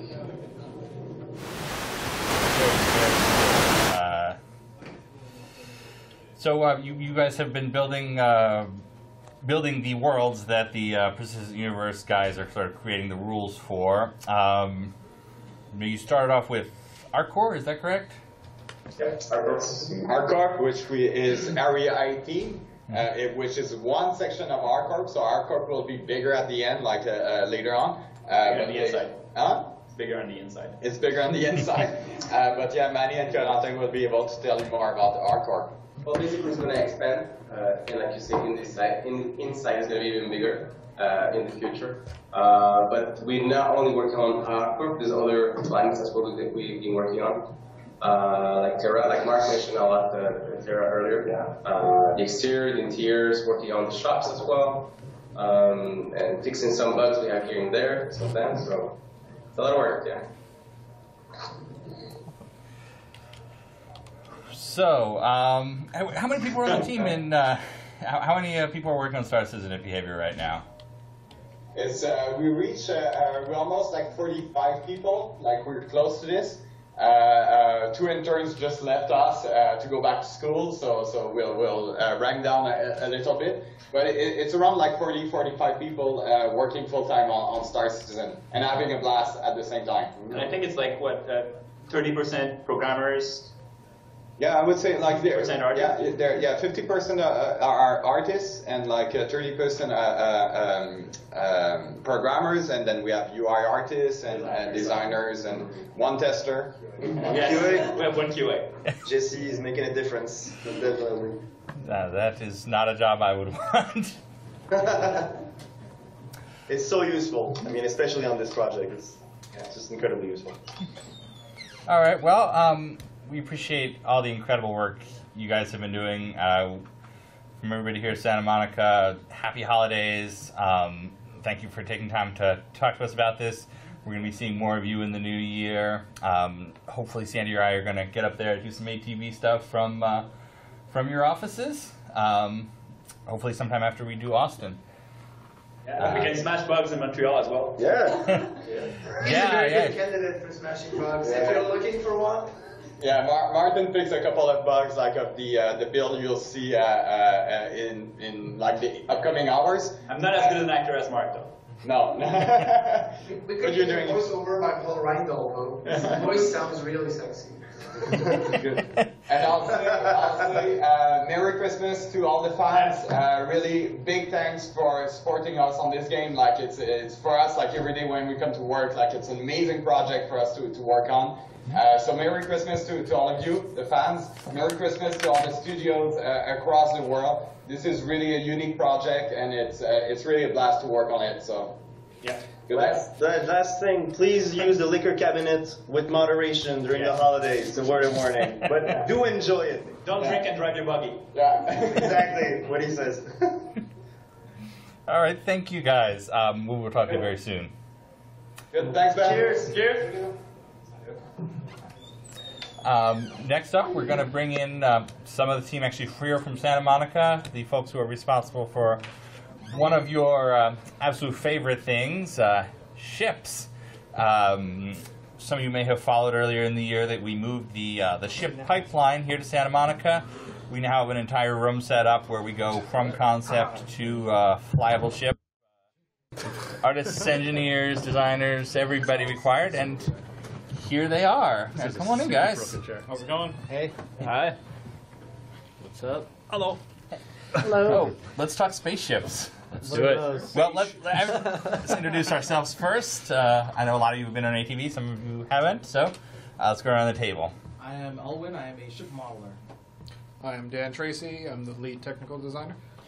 I'm Gurmukh. I'm a concept artist. I'm Calix. I'm the new Dan. I'm Mark Abent, the bug smasher. There you go. Okay, favorite ships. Retaliator. This one right here, Constellation. I love the Mustangs. I'm kind of into the Gladius. Space Whale. I mean, Scythe. Won't let us have Space Whale, I'm sorry. Hey, we'll have the Space Whale. Forrest said he'll make me a Space Whale model, so... And we're going to set it up. I think that could be a whole mechanic. Okay, we'll talk about that later. Confirm Space Whale. We got the fish tank. Bigger though. I mean, the crab? That was big. Yeah, that's getting bigger. Now your asteroid hangar is the fish tank. So what are you guys working on right now? Sleep. After all that? Yeah. No, it was a big push to get, like, there's a ton of ships in the game now. Like, there's a lot of ships in the game now. So now that we've made 14 of them for 1.0. Yeah, well, I think the final number was 16 added. Like, yes, that's right, actually. I've heard 16. Yeah, I've been counting in my head, and I'm only getting to 15, but there must be one more because Chris Roberts says 16, and he's not wrong. 16 it is. Yeah, no, it's. I think the biggest thing has been jumping back and forth between the different ships, and like we've had a lot of opportunity to be in all these ships. Like I've been in all 16 ships now, like in the past week, and just jumping back and forth and getting things built. It's definitely been a ride. Yeah, and that's been crazy. I mean, I've spent the last month and a half basically touching almost every single ship that's coming out. So in one way or another, I've either fixed the bug or done damage states or something for almost every single one of them. Yeah. The most hilarious bit, I think, for at least the tech setup is we think everything's good on the ship, and then all of a sudden the next day, like, the Hornet is coming out with, like, double the damage states, double the geometry, and it's a complete mess all over again. So we have to go through and fix it up, especially with all the new features that came online. Like, even with what Daniel was doing for the damage states and getting the paints working on the second UV sets. And going through and trying to redo all that, like how much time did that take you guys? It take us forever. I mean, we've been working, like I said, we've been working on that basically for a month and a half on all the ships. I mean, because part of it is... It looks fucking awesome, though. Thank you. Bleep that. Yeah. Well, I mean, the thing is, like, as we get new features implemented... It's a good thing we're not live. Yeah.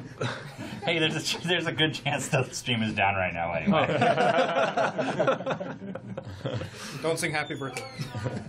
I really like seeing all the Mustangs come to life because, you know, I did the concept for all the variants based off of David Hobbins' original ship design, and then just watching like Elwin model the beta and you know, take it from concept into game model, and it was cool to watch him make it. I mean, the other ones were made in Austin by Chris Smith and Josh Coons, so I didn't really get to like look over their shoulder every day and tell them what he's doing wrong. No, I'm just kidding. But it's really cool now to see it in the game and see the commercials look really awesome, and it's pretty fun seeing these ships move through their stages and eventually come to life. It's really awesome. My favorite damage state to get super inside baseball is the Mustang Beta body damage debris 3. which is They'll all know what that is. No, right? number 3, which you'll know because it actually has the number 3 on the Geo.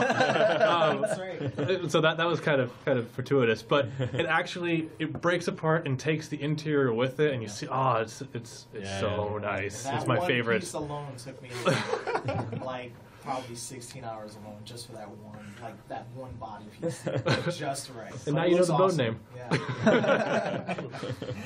No, that's the Mustang with the camper, right? Yeah. I think that's already becoming a fan favorite. Nice.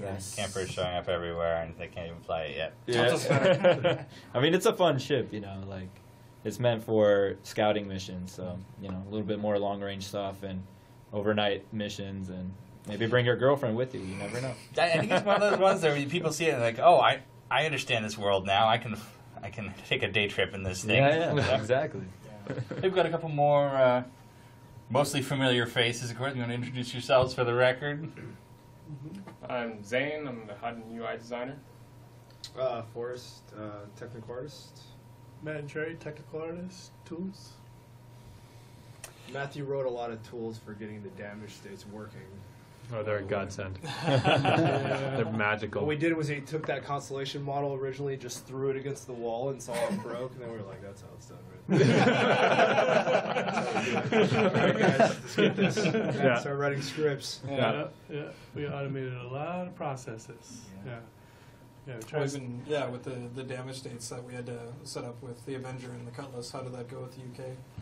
That was pretty great. I just kind of did the initial XML setup of the Cutlass damage, and then at the same time was kind of teaching the UK how to use the tools that we've developed here on the smaller ships, and they got up to speed and they started using the stuff and not hand editing the XML, but just using the data and pushing the new changes in really quick, like changing the hierarchy, pushing the change in. The turnaround, the iteration time is so much faster now. And of course, Calyx broke everything with the Mustangs. Yes, I did. Yeah. Yes, I did. So it's a whole new system. We're going to explore supporting variants more with the tools. That's January. We really got the tools to a really good place for the basic ships with the first run of our ships, the ones that we've had in the game for a while, and with this push has been a lot of getting the variants in, and that's a whole different beast. And you would think it would be a little bit more similar of a process. I mean, even starting now, really with a lot of our ships.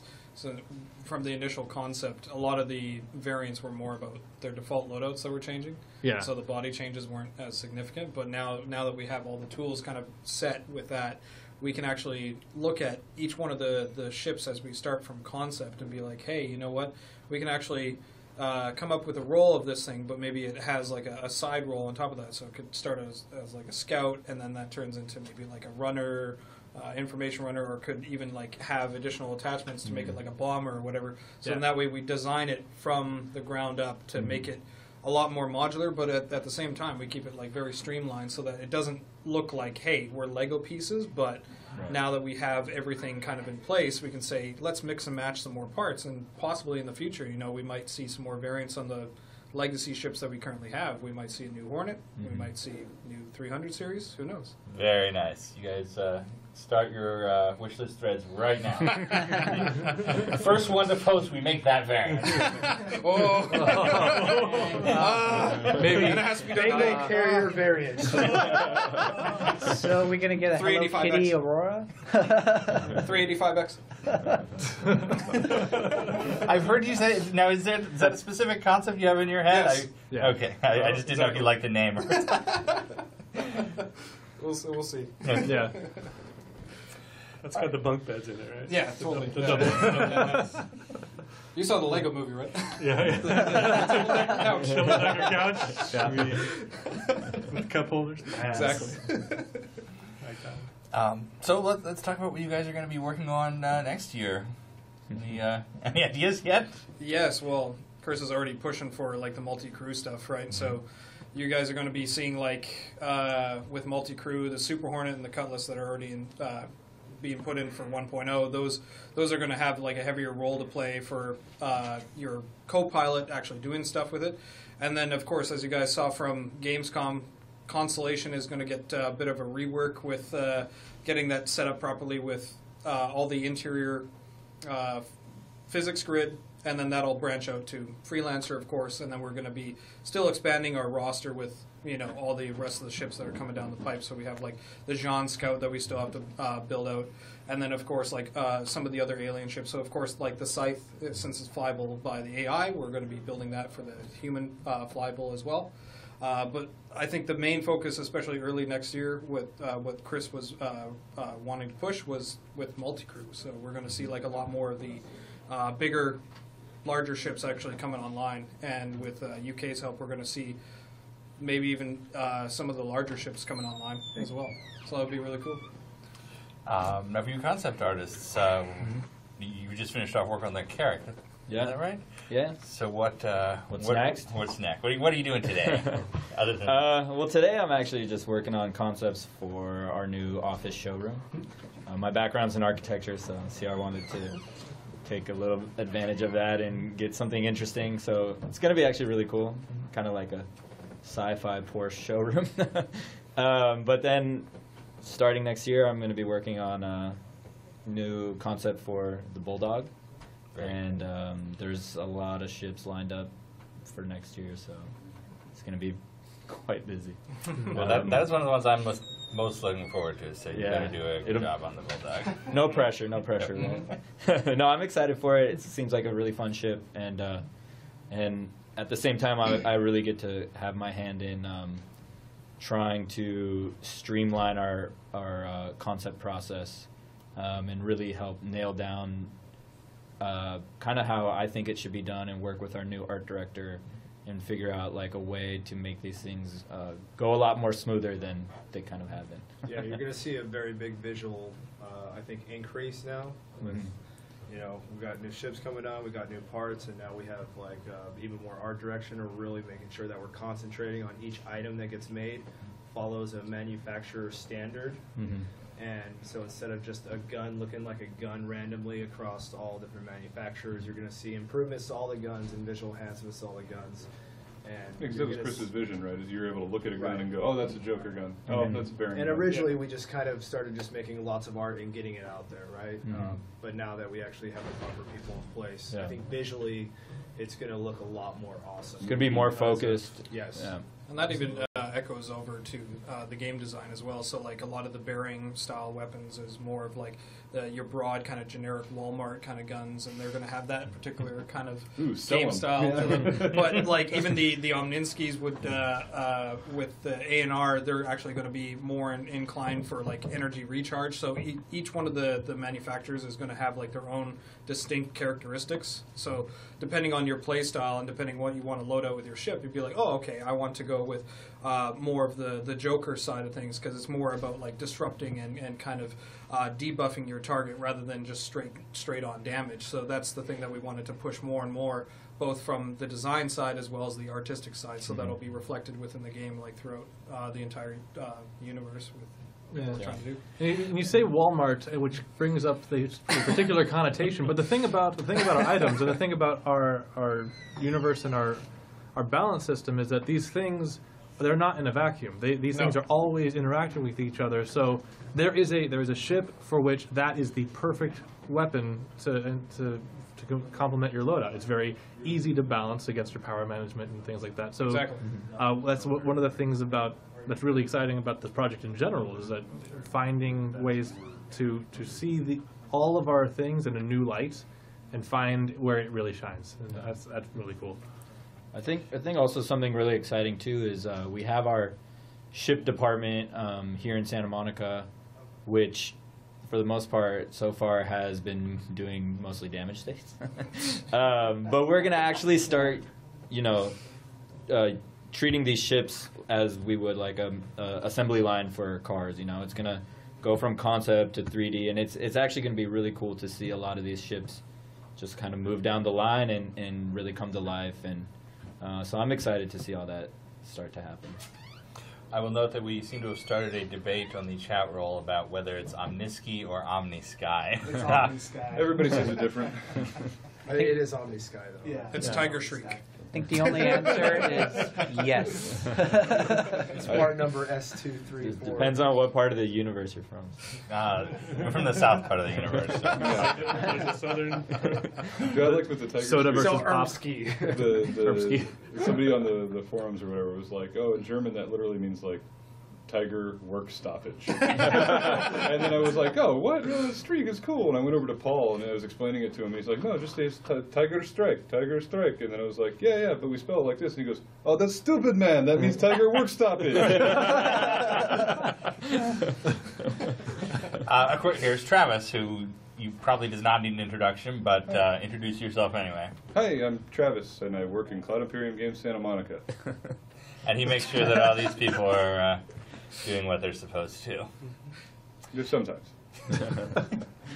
Well, Zane, you're pretty quiet over in the corner there. Yeah. How is the HUD project coming? Oh, it's going good. We accomplished a lot in the past 3 weeks with trying to prototyping the actual diegetic displays, projecting interfaces in the cockpit, in the Aurora. It's kind of our initial pass, our first implementation. Still kinks to work out, but we got a really good head start on that for next year, because next year and going forward, really, I'm really excited to be doing the manufacturer and ship-specific interfaces, so you get a very diversified and immersive piloting experience when you're actually flying these ships.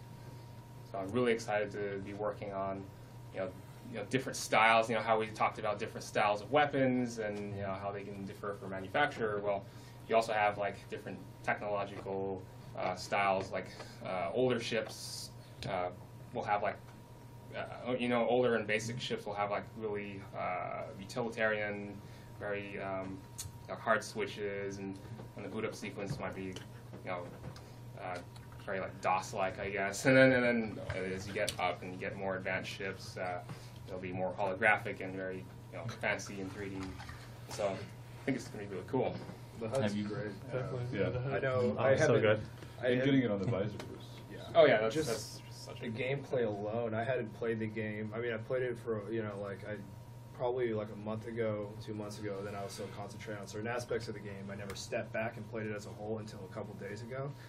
And just everything from the leading the target icons to like the way you can switch things out, and just visually, like, it's made the game so much just funner to play over the last couple of months. For the record, you're the best person to watch play the game. Yeah. Everything's like, oh my god, you could do that? Oh, Me and Mark were supposed to play today. We're going to do the Top Gun flow. Yeah. Do the animation for the. Have you put much thought into the alien interfaces for the? I'm really excited to work on those. Those are really interesting to work on. You can get really crazy with those. I've been leaving cryptic images around his house to sort of like tap into his subconscious. Yeah, mostly been working on the different manufacturers and how they range from quality and how that actually affects the gameplay and stuff. And Zane's done a just crazy amount of work on all the HUDs for all the different ships. So. That's so good. And once we nail those down, then I think start going into all the alien stuff and all that. And that's fun too. We're starting to see this first interaction between like the HUD and gameplay with the thrusters and power management, and getting things like the Willisop's targeting computer to dock different numbers of targets for things. So it's kind of fun to see the back and forth. HUD's all driven by like what components and what you have on your ship. So as you have like a different, if you upgrade your system or a particular subsystem of your ship, then the part of your HUD can switch out and be different. So it's it's very modular and very. There's all that Flash stuff. And I thought it was all like fancy, like just like Flash animations. I hate the idea. And he was like, no, that's what you're. I'm like, what? Yeah. Really? That's all. Everything's all driven by real game data, and it's there because you will want to know it as a pilot. It's nothing's like fake. I think the coolest bit that you guys have added in is the signature stuff. Actually, the bar graphs with that. That stuff's really awesome. Yeah. Do we have a whole segment where you're going to be talking about that? Because it's like a whole new feature now for 1.0. We could do a whole feature. Thanks to Mark here, we have a post about it that It's still waiting to go through the dreaded Chris Roberts approval process. But, right now. You guys should be seeing it in the near future. But you want to talk about the signature system? That will be included. Maybe do it with less algorithms than you use. Well, they said to be as technical as possible, Yeah, you so I'm did. like, Mission here. Explain it like you're talking to me. Which would be technical. Look like you're talking to me. Which would still be technical. Really? Pretty much anything that's going to make heat is going to give you an IR signature. And that was the sidetrack. I guess in real life, IR means what's that? Image recognition. Oh. But we use IR for infrared, so that caused lots of confusion. So if you see IR, we mean infrared. Yeah. So anything that builds heat, your weapons, when you start shooting them, they'll build like they'll get hot, and that will generate, infrared signature. If you're using your thrusters, they'll generate heat, so you'll build an infrared signature. If you have a power plant, it might build infrared from using it because, generating power gets hot. That's one of the cool things about all this is it's not just each ship generates heat, it's each individual piece of the ship generates heat. Exactly. Which gives you all sorts of user customization down the road. It's all XML driven, so whatever designers did, you could generate EM, IR, even modify the cross-section, and it's all dynamic based on what Calyx and Tana put in the scripts, which was fun to balance whenever they decided to mess with the other pipe system. They would mess with the pipes to balance it, then all of a sudden your IR or EM signatures went down, then you couldn't detect things on the radar. I'm like, oh, crap.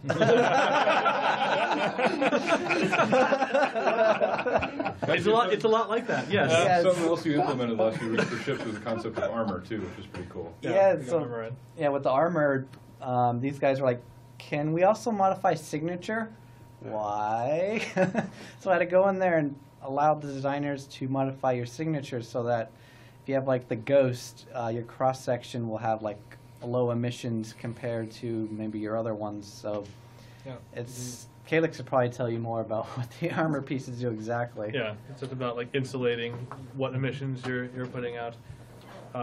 The thing that I think is coolest about the signatures is some of the countermeasure stuff that you were putting in, like the fields of noise, and like if you fly into your chaff, you're going to lose a lot of stuff on your radar because you're going to see nothing but chaff because you're in the middle of a cloud of chaff. Like, what are you going to look at? So it's really cool that just comes out of the system. And it's really cool. And the other one was cross section, which I think that's so cool. All right, so. Well, cross-section, these two have been pushing that we have, like 3D cross-section. So what that means is if I have this little ship, I don't know which camera I'm supposed to point this at. If you look at the ship this way, it's going to have a lot bigger cross-section. But if you look at it this way, it's going to have a lot smaller. And so depending upon how you're looking at the ship, your cross-section emission is going to be larger or bigger. And since we're a game, we have to make sure that runs fast. So what I did is I took the bounding box, and what that means is from this endpoint to here, it will be the cross-section. However, that becomes a problem because the bounding box will include empty space. So what we did is use an offline calculation to figure out how much space this thing actually uses and use that as a multiplier. So the cross-section does represent exactly how much of the ship is present, and that will change, how you move and crap. It's a very, very complicated system, but what's cool too is, as he was saying with noise, we're using something called SNR, and based on your range, your emissions, and the noise, it will determine whether or not you could see the actual thing on your HUD. And whenever that post goes live, it will go of information of how it really works. Yes. Yeah.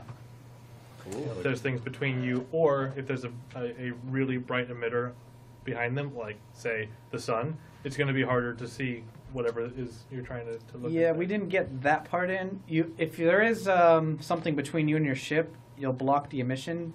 But we didn't get the part in with, if you look at the sun, it's going to blind you, your emissions. That's coming in That'll be in 1 point something.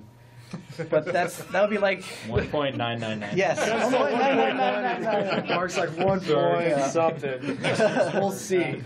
So you heard it here first. Star Citizen, the sun will blind you eventually. It'd be like Battlefield 3. I still remember when the flash, what was it? They had the flashlight and the sun, and then the community was complaining that the flashlight was too bright, or as bright as the sun. So like, we'll make the sun brighter. I'm getting waved at through the window to indicate we were supposed to call it Elphonic. Oh. Well, there's no polite way to say this, but you should all leave now. Bye, guys. All right. No, Happy holidays. Thank you, guys. You do incredible work. I can't believe the things that you create. Thank you so much. It's all Happy magic. holidays. Happy holidays. Happy holidays.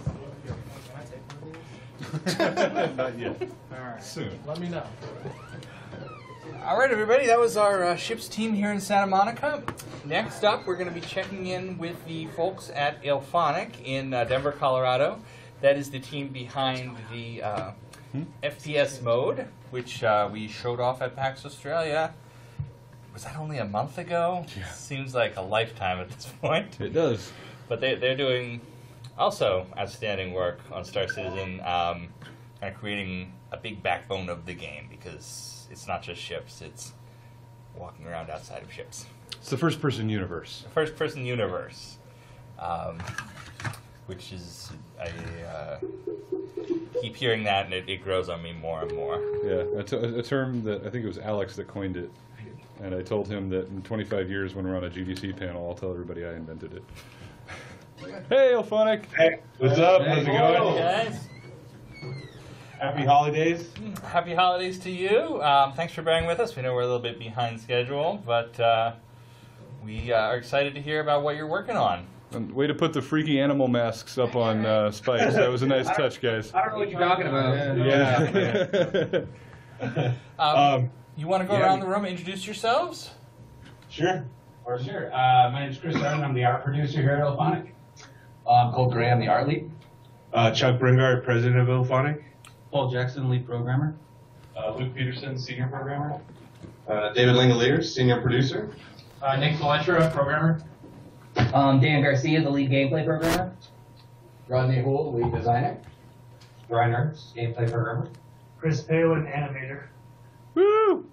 Yeah, so we've been working on a lot of cool stuff. I mean, since we got back from PAX, it's been pretty crazy. The first thing is kind of making sure all of our stuff is playing right with, all the Arena Commander stuff, and that everything can kind of live together. So that's been kind of our first big step, which has come along really nicely lately. We got some really cool stuff now with kind of the systems we've been working on and the systems they've been working on the different parts of the game now kind of coming together. So it's really cool to see that. Yeah, there's one kind of aspect that I think a lot of people should know about and appreciate, is that you guys are developing the FPS, and yet every single time you try to develop the FPS, you get pulled in for major contributions to Arena Commander. So you're not just the FPS guys. I mean, there's so many things that you guys have added to the original release of Arena Commander, 0.9 Arena Commander, and 1.0 Arena Commander. So, thank you from all of us that work on Arena Commander too.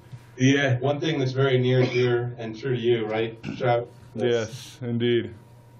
No, and I think Chuck, you brought up a good point. I mean, one of the things that we were just talking about in the last discussion was the the HUD and the improvements to the HUD and getting the HUD onto the visor. So I think a lot of people would be interested to know that we basically took a lot of the code that was sitting in the FPS stream, brought it into main, put it into the 1.0 stream, and then Nick, you, Action Jackson, all spent a lot of late nights making all that stuff work. So it's just like I said on Skype, man. It was a total chocolate and peanut butter situation. It was a bit of a mess, but we got it figured out. It was good. Yeah, it was good to see it come together. I mean, we were still fighting, for some of the new stuff coming up. There's some last minute bugs that some of our stuff caused, so hopefully it's good to go now. But it's been fun. I mean, it's been fun being able to see what we work on actually kind of like bits of it coming out now, which is really cool. So.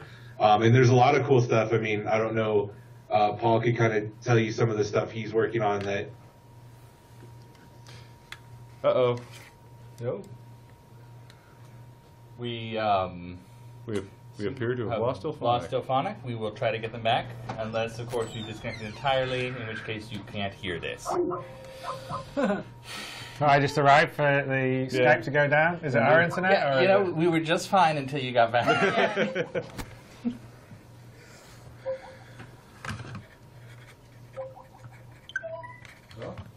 Sweet.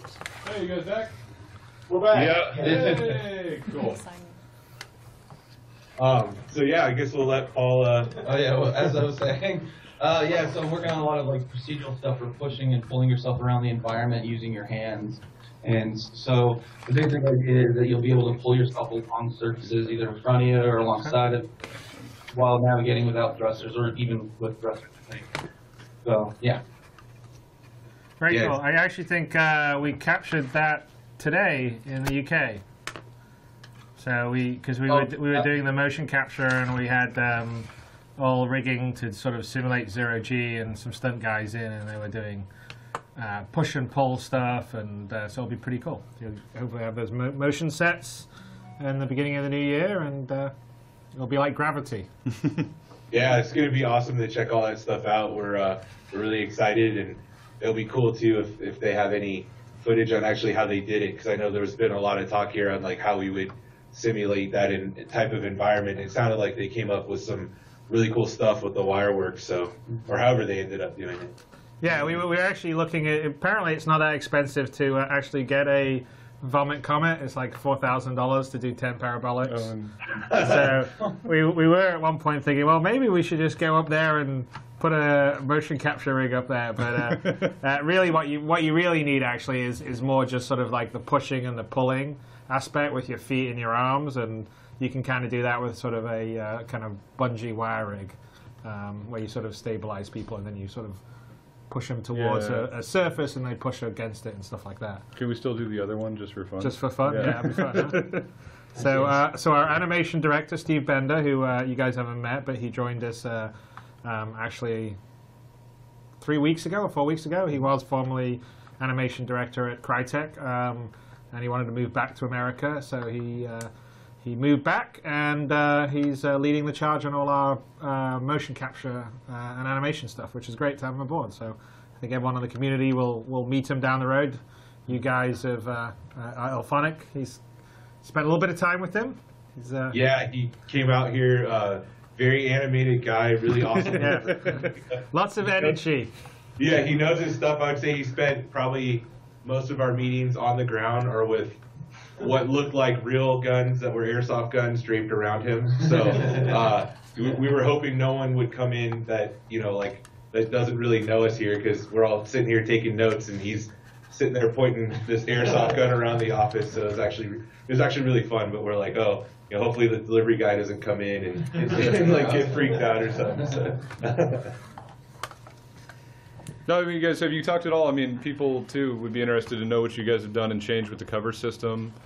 That would be another interesting thing, making it much more dynamic. I mean, I think the fact that you can blow objects around the environment, dive behind them, it's kind of on all fronts you guys are doing, pushing the envelope in what's available in FPS games. Yeah, I'll let Luke definitely talk about that. We switched to a more procedural-based cover, kind of more like what the shooters are kind of going towards now, where it's you can kind of talk about it, but any surface essentially that could be used as cover can be used as cover. So talk about the technical workings. Our first cover system was super grabby, and it just kind of broke the immersion. I think Chris had an instance where he got locked in cover, and our guys came around and just kind of killed him because he was stuck there. Yeah, that can't work. That's bullshit. That's what I was saying. So we switched over to a completely procedural system, and we just have the player kind of figure out how close he is to an edge, and when you aim down sights, he'll pop out, and then you can shoot and let go and go back into cover, and it never locks your input. You can always just move out of cover and away in a natural way, and it'll work with things floating around probably.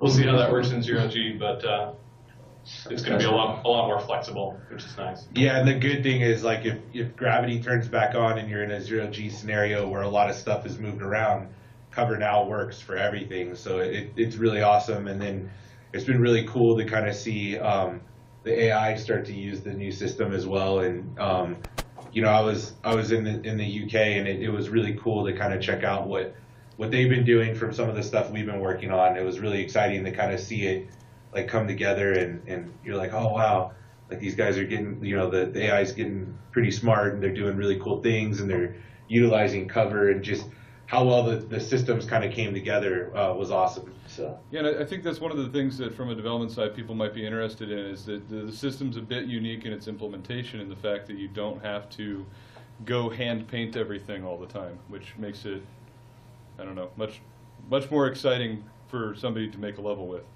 Yeah, hopefully it makes Rodney's job a little easier. Yeah, exactly. It does. Yeah. Yeah, we I guess some other new things we got in recently. We've been working on prone, which has been pretty cool to see, kind of prone in crawl spaces. There's been a couple bugs with it, and you know, just the way you flip over onto your back, and we've been kind of fighting through those, but for the most part it's there, blocked out, feeling pretty good. And we're going to have some new animation soon coming in from, you know, the Bender out there in the UK shooting that Imaginarium, so or wherever they're shooting that. And then yeah, basically you know, we have that, and then we also have been playing a bit, I don't know if Dakota's here, but with limb damage as well, which is actually been really cool. So you know, I know recently, probably like maybe a month ago, there was some of the health information up there, and how, you know, your health works and how limbs are affected, and there's some really cool stuff on that. I don't know if you want to talk more about that, Rodney, and just like you get no. The blog post covered it pretty well. So. Yeah, so like we're now working on the animation states where like your leg gets shot and you kind of slow down your lipping, or you get shot in the arm and you have to like, you know, pull out a pistol and you're offhand and stuff. I mean, that's also something. I mean, we've been capturing stuff for the prototype of that, right? That's part of the stuff Steve Bennett's been capturing. Slowly starting to hook up those animations that they've been coming in and stuff. Yeah, we have blockouts mainly, and then I think you guys have all that stuff rolling in as well with this next shoot, so it's going to be awesome to have. So.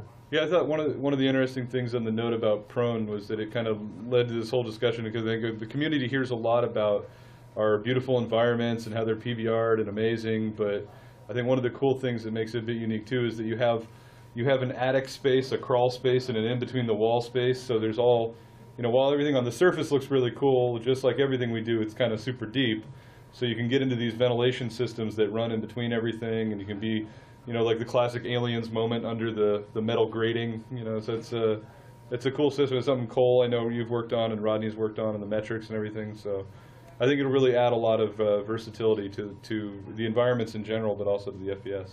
Yeah, we really want to make sure that we have some stealth gameplay in there, and that we're really supporting it. I know, like from PAX Australia, we really only showed action, but there's definitely a stealth element to it, and that you can, you know, really be sneaky and get around behind people and take them out quietly. Where I know a lot of that hasn't been shown yet, so we're really looking forward to showing that soon. Yeah, and it definitely it's been really cool as some of that stuff's like coming in. You know, I've been kind of helping out with some of the game rule stuff and the scoring, and it's just, now that we're kind of having the proper game rules in place, it kind of allows us to, it allows for the pace to be slowed down. So, you know, what we kind of saw at PAX definitely was probably like a faster, you know, COD type moment where, you know, like Rodney's saying, there's definitely the whole stealth element. And I think generally the gameplay you're going to feel, it's going to be a little more, like now that we're playing it now, there's a lot more, like, I guess, anxiety or whatever. It's like, you don't want to run out in a corridor and just get blown away. You really want to think and strategize, like, how am I going to approach this if I know the enemy's on this side of the wall or something? How are we going to get into here and clear the room? Like, you know, what exactly are we going to do? Can we use a crawl space to get in and get around if, you know, you have certain guys in specific armors that can go through it? So it's really cool to kind of see the dynamic change of the game and just how we could quickly iterate on these little features that add so much, you know, that can really alter the way you play the game, and it's fun. And I think that's what we're gonna kind of figure out over the next several months, is just, you know, what really like feels well as far as gameplay and style, and how we kind of get it to be what the Star Citizen shooter aspect of it's going to be. So. All right, guys. Well, we would like to thank you for all the work you've done, of course, but also for stopping in and talking FPS with us. From everybody here at Santa Monica, we hope you have a fantastic holiday. Thanks. Yeah. Stay warm in Denver, and we'll be seeing you in the new year. And I guess you guys are the first up. So the FPS module is the first of sort of the next module drops that will be happening. So no pressure. No pressure at all. We're excited. We'll have it. I think it's going to be pretty cool. I think there's going to be a lot of stuff to be. I mean, the FPS, like you said, the FPS demo that we did in PAX Australia was kind of just a small part of it. And if you because of the nature of the demo, we couldn't really show off some of the depth of the features, but a lot of the moving around, and like just things we're talking about, like the zero-G, the push and the pull, going into crawl spaces and vents. I mean, there was a lot of engineering that went into the engine to sort of, not be that standard FPS. Everything's 2 meters wide, so you can sort of shimmy between areas and do all that stuff. I know Paul Jackson, the lead programmer, nodding head there, did a lot of refactoring on the physics system for that, which was really cool. So, no, I just think it's going to pay off. And what's really cool is it sort of seamlessly works with the whole game. Like, I mentioned it a little earlier today, but, we, just for fun of it, right, we said enable pistol, and so if you eject out of you already the told Hornet, no, I told you, eject out, you can pull out a gun and try shooting another ship. So, Storming Thunder, Travis. Thank you, guys. Yeah, no problem.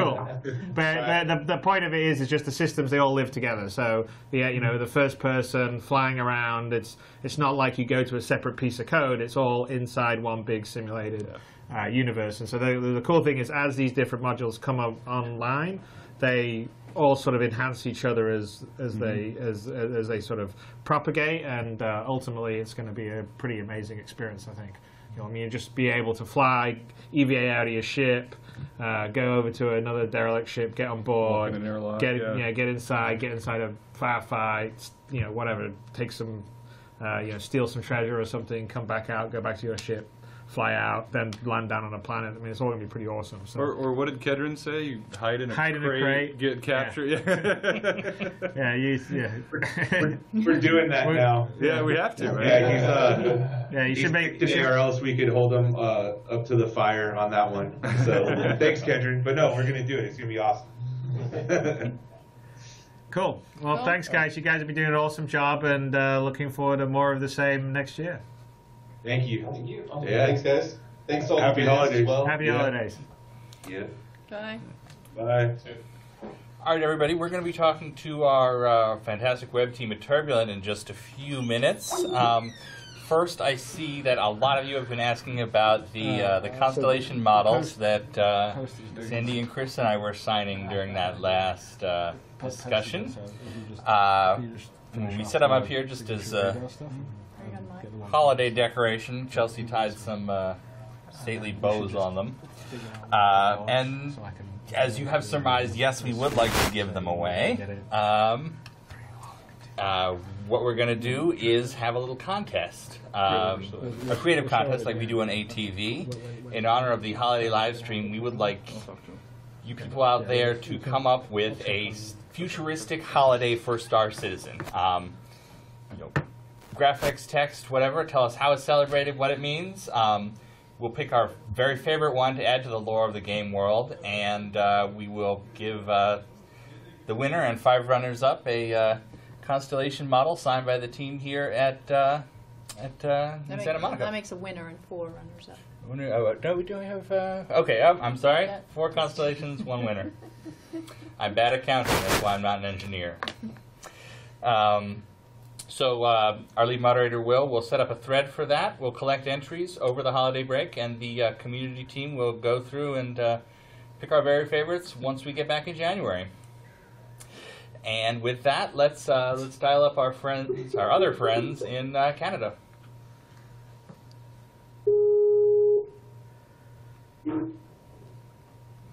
Hey guys! Hey, what's up, guys? Hey! This is more turbulence than I've ever seen in a meeting before.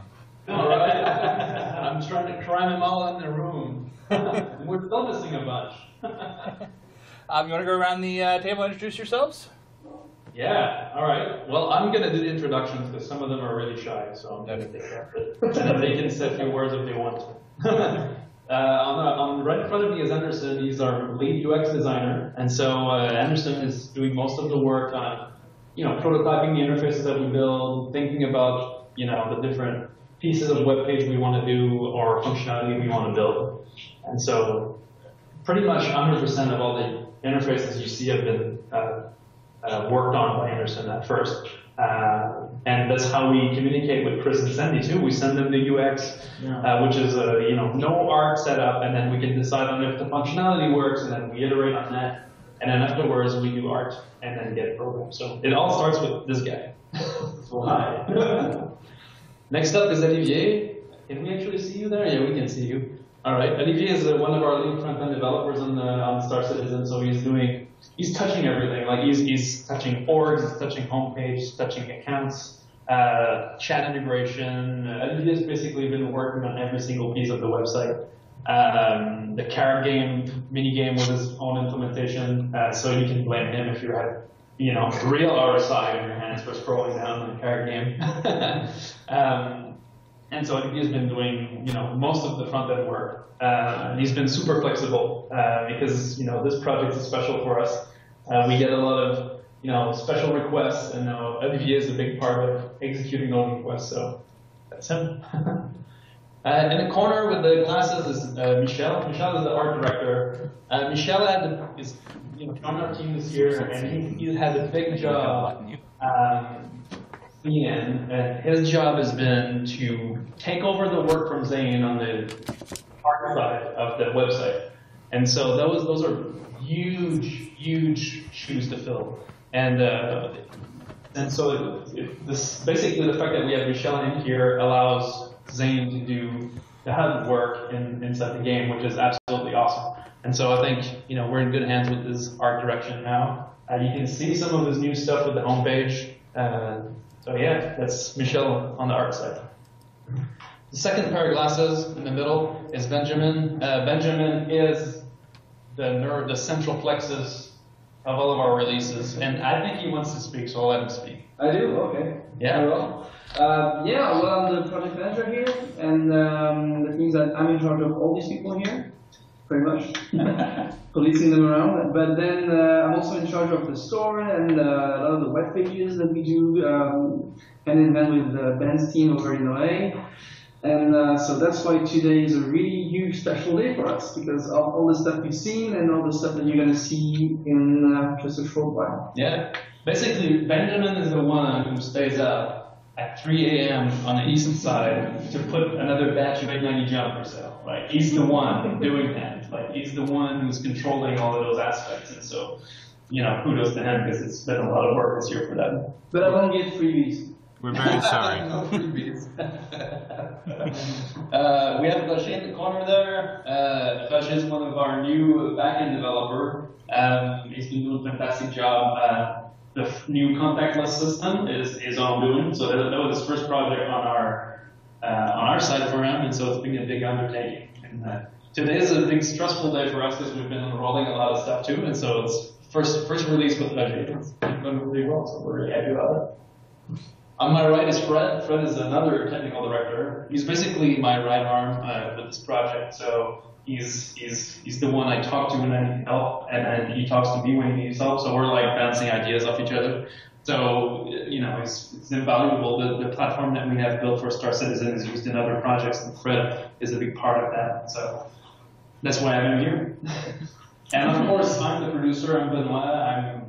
I supervise every aspect of the development on the website and the platform for Star Citizen. That includes, account management, website releases, store, up, down, almost to the launcher. The launcher code is managed by the CIG team, but most of the functionality for the launcher comes from the platform, which is, a really big part of making Star Citizen function. Well, let's talk about something we have not mentioned today yet. Somehow, what the heck happened to the website this morning? Oh man, it's been crazy. Like we have been working on the redesign. Anderson and Michel and the team here have been working like crazy these past few weeks to implement a new website redesign, which brings forth new UI ideas that are based on the same art. And so we have basically this build that you see live today, and there's a bunch of kinks that we have to iron out. There's it's always like this with a release. We get it out, and then fans find stuff immediately, which is right. And now so this build includes the PTU, which some people have had the chance to experience, which is a big piece of our server infrastructure that allows us to copy accounts from the main platform to a testing platform. A completely redesigned homepage that allows us to feature video. The CryEngine allows us to do crazy videos in game, and so we want to be able to feature that. And I think that was the driver. We wanted to be able to feature some videos in our releases, and so this whole redesign is based around the idea of having videos there. A whole new header and footer, which have a bit more streamlined messaging, nicer UIs. What else do we have in there? We've got, sorry? Pillars. Oh yeah, the game pillars, which, we've been working at rebuilding a bit of the About the Game section to be able to talk to new backers, which was the underlying, the reason why we want to bring video is to be able to bring new people into the game. And this project and the scope is huge. And how you explain it to somebody is very difficult. And so we've tried working with Ben and working with Dave on the writing side, and we've been trying to get down to the essentials of the game. And obviously Sandy's been supervising this message. But in the end, we came up with this 3-pillar pages to explain the game, and I hope that you guys will be able to use that to bring other people into the game to get them to get exactly what the essence of Star Citizen is. And there's a lot of ground to cover. Like when we started, we're like, well, yeah, we can talk about this and this and this, and then at the end we had to, just focus on getting something really summarized out for new backers to see. So that's all live now. This is all in one build, that's why there's a few hiccups this morning. It looks spectacular. And I want to stress that it's not just a revamp for new players. You guys are also doing a fantastic update, a dedicated community area. I saw the outline for that just the other day. The new home and the new site redesign is a first step in a series of updates that we're going to do to the site. One of them is to bring the style across, all the pages and modernize some of those. But also the idea is to have the primary homepage for the site be something more for new backers. And then we have another new section that we're working on that we call the Community Hub. And we're working really hard to get that in our next update. But the Community Hub will basically be for existing backers that just want to follow everything Star Citizen. That's going to be the place to go. Updates from the community teams, stuff that's posted about Star Citizen on other sites. Everything Star Citizen in one area. And one thing that we want to focus onto is to be able to feature the community content in there, so that when you guys, take these amazing screenshots in the CryEngine, we want to be able to feature that. If you have a crazy rig that you build, and we know a lot of people do, we want to be able to feature those rigs, because that's the essence of of experiencing this game is the beauty of the graphics, but also building, the fun of building your own setup to run it. And so this new community hub is going to be basically enabling Ben's team with James and William and all of these guys to be able to feature content outside of the outside site, but also on it. And so that's going to be our next big update on the community side. And I think we also have the community voted for having the star map working. Yeah, that was a big project. We were a bit surprised by the vote a couple of months back, but we've made some pretty good progress on that. And if you guys want, I can show you a bit of the prototyping that we've been doing. Yes. Okay, cool. So, should we ask the community? Do you guys want to see this? Yeah. What do you think out there, people? Well, then we'll have to wait for a minute for it to catch up. Yeah. Let's Right. wait for the lag. Okay. Hang on, I'm starting it up. Can you see my screen? It's coming through now. We can see ourselves on your screen. There we go. All right. So what you guys are looking at now, I don't know if you featured it on the stream or not, but what you're looking at now. It's definitely being featured on the stream right now. So. Okay. So the what you're seeing now is a Unity-based prototype that we built to be able to help us prototype the interactions that we're going to want to build in our WebGL star map in order to just see how we want it to behave. So this upgrade, this system basically allows us to see the galactic map. Now, I'm telling you right away, the positions are bogus in this prototype, so don't try to screen cap it to say, the universe has been updated, guys. No, this is absolutely mostly random positions, so please don't do that. But, and so the idea here is at the galactic level, which is the current level that I'm looking at, you'll be able to see the sectors. Now, like I said, the UI that you're looking at is completely prototypal. We're going to be updating that with real art from Michelle. But so you can see the different sectors, which are groups of star systems. And then when you click around one of those, you'll be able to zoom down to it and then see the different areas that are taken, the different star systems that are part of it, and its own label. And so from there, obviously, you can zoom in and out. And then the next stage is obviously going to be, you can click on a specific system and enter that solar system, that star system, and then see the different planets that are around it. So when you see one of those planets, you can actually, focus on it, get some more information out of it. Ideally, and this is a prototype, you'll be able to, go down to see the different landing zones, see additional information. Now, the next step that we have on this, now I can actually from here. Benoit's auditioning to be our coder on the nav map in the game. That's right. And so this prototype is also helping exactly doing that. It's helping to prototype the interaction of how the nav map is going to work in the mobiGlas. And because we want to have a unified experience between what the behavior guys and the PU team is doing on the mobiGlas and what the star map is. And the concept that we came up with is that the web star map is going to be like an encyclopedic version of the in-game map, which will have, absolutely real-time data for every single system or single planet. It will have, like economic data that comes directly from the economy systems.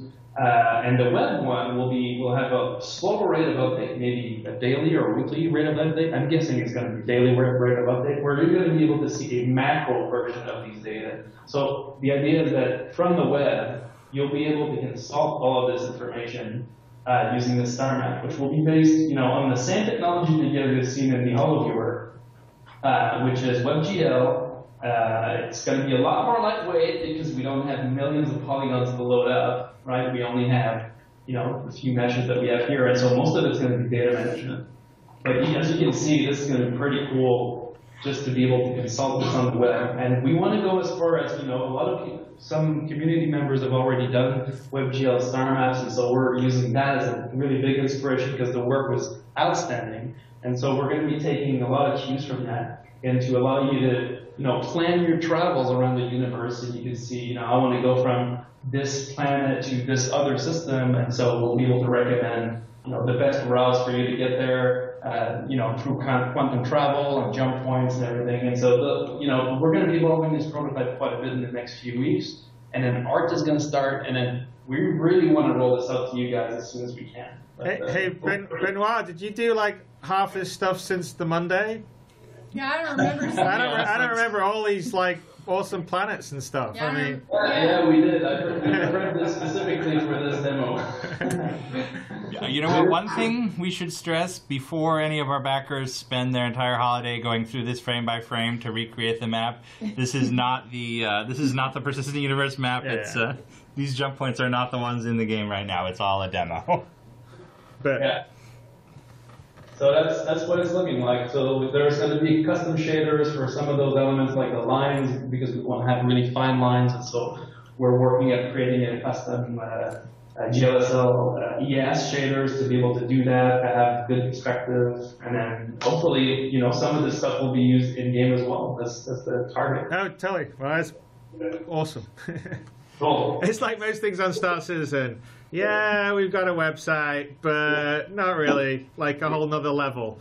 Yeah, exactly. Like, we want this experience with the star map to be, as good as what you could get in game up to a certain limit. But we really want this immersive piece. I think the HoloViewer proved to us that people like to see game assets on the web. They need to, even if you're at work and you want to, how is the shape of that thruster? Well, let me go and check, and then you can load it. It's the same thing with the star map. And all of these pieces, these are big Lego blocks that will build the Galactopedia, which is the foundation layer of all that, where we'll be able to have metadata on top of these big blocks. So that's the steps we're taking towards Galactopedia. Yeah, and I'd also say that the level of integration that we have between the web platform and the game itself is already probably more than you get on most games, but going forward that becomes more and more. I mean, so we're actually using a lot of the organizations, the systems, like in the new 1.0, everyone's going to get to play, the friends list and all that.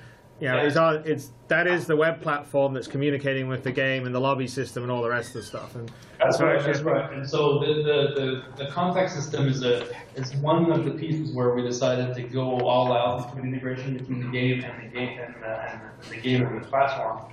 And so the next steps of this first release of Platform Contacts is really there to drive you guys in the lobby, so you can find your friends in the lobby. But there's multiple updates that will come to that, which will have, will you be able to elevate a follower or a followee to a friend, send a friend request, and then we'll have real-time updates even on the site and in-game for the different stuff. So we're working at message passing between the game and the web platform. And so all of this is just iterating at this point. We're not tearing down anything. We're just building on the foundation we've already built, which is and we're hoping so longer term. I mean, we're sort of working R&Ding some stuff that I think hopefully will also allow you to sort of see windows on the world, right? So I think we're going to prototype some stuff in Arena Commander that will allow you to stream, and we'll have the ability on our site that you can sort of see that someone's streaming and click on them and get the stream from it. And then longer term, when the Persistent Universe is live, then the idea would be we would probably have some, think of it like traffic cams that you can just go and see what's happening in orbit around Terra right now in the Persistent Universe, what's happening around Earth or something like that, and sort of have the ability between the web platform to sort of see what's going on in the universe and dive into it and manage your stuff and go back and forth, which I think is going to be pretty awesome. Yeah, video integration is going to be a big upgrade. Being able to have your own stream on your citizen profile or your org, seeing a stream matrix for specific people that are streaming. And I think that ultimately, if we get there, and I think we will, having a streaming client built into the game would allow even game rules to drive what we're recording at what point. And so this would allow for, jump point discoveries or whatever to be recorded at. Now, don't take my word for it. This is just my idea for now. I'm seeing this, I'm projecting this all up, but I still think that would be really cool.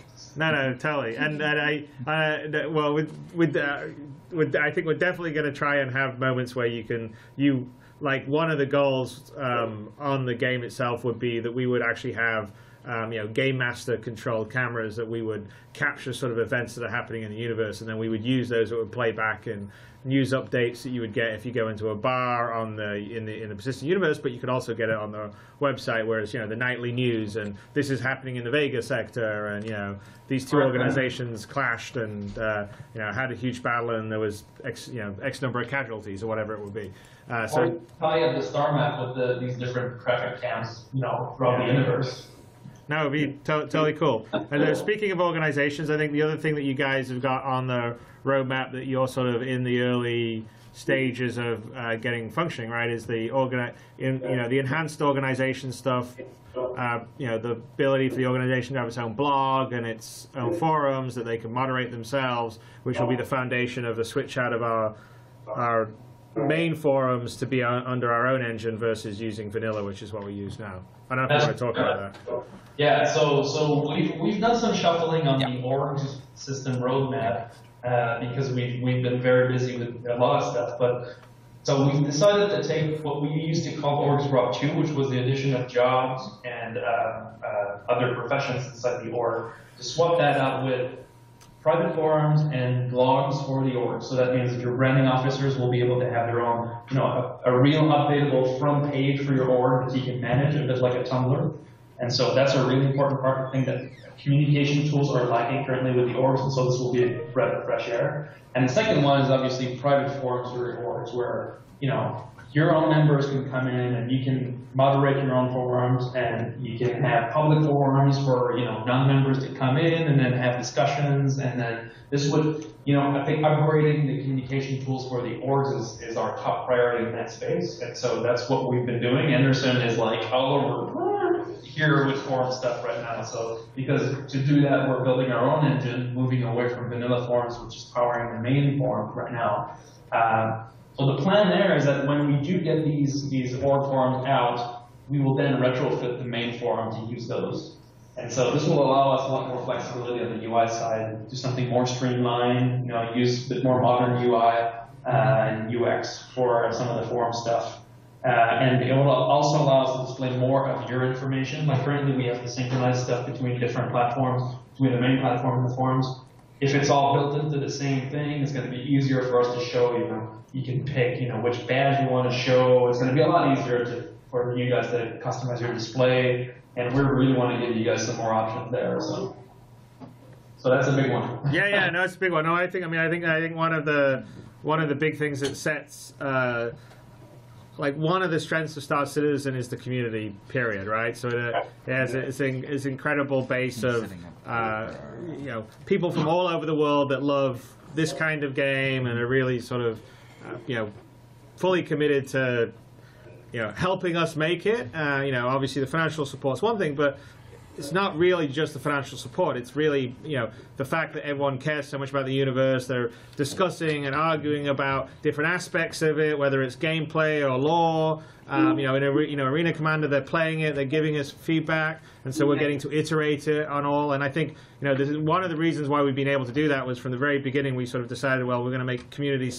front and center, and so we were always going to build a platform that the community could stay on and communicate with each other and would be directly tied to the game. So it's sort of not like, oh, here's your game and then you go to some other forum. And so the more of this stuff that we build in, I think the stronger it is, because it just becomes this it's the power of the people that we have is like one of our strengths. I mean, this is, if I go and talk on the business side, I go to like an event like DICE or something, well, everyone always wants to focus on the money, but it's not really the money. It's about the fact that this huge communities come together because they see this dream and they want to see this dream realized, and they contribute in all these different ways. And being able to have tools that allow them to do that better. Like we're don't know where we're on our schedule. We were going to talk about the persistent test universe, which is something we're rolling out, which is the ability for us to do deployments in a more controlled aspect, so we can have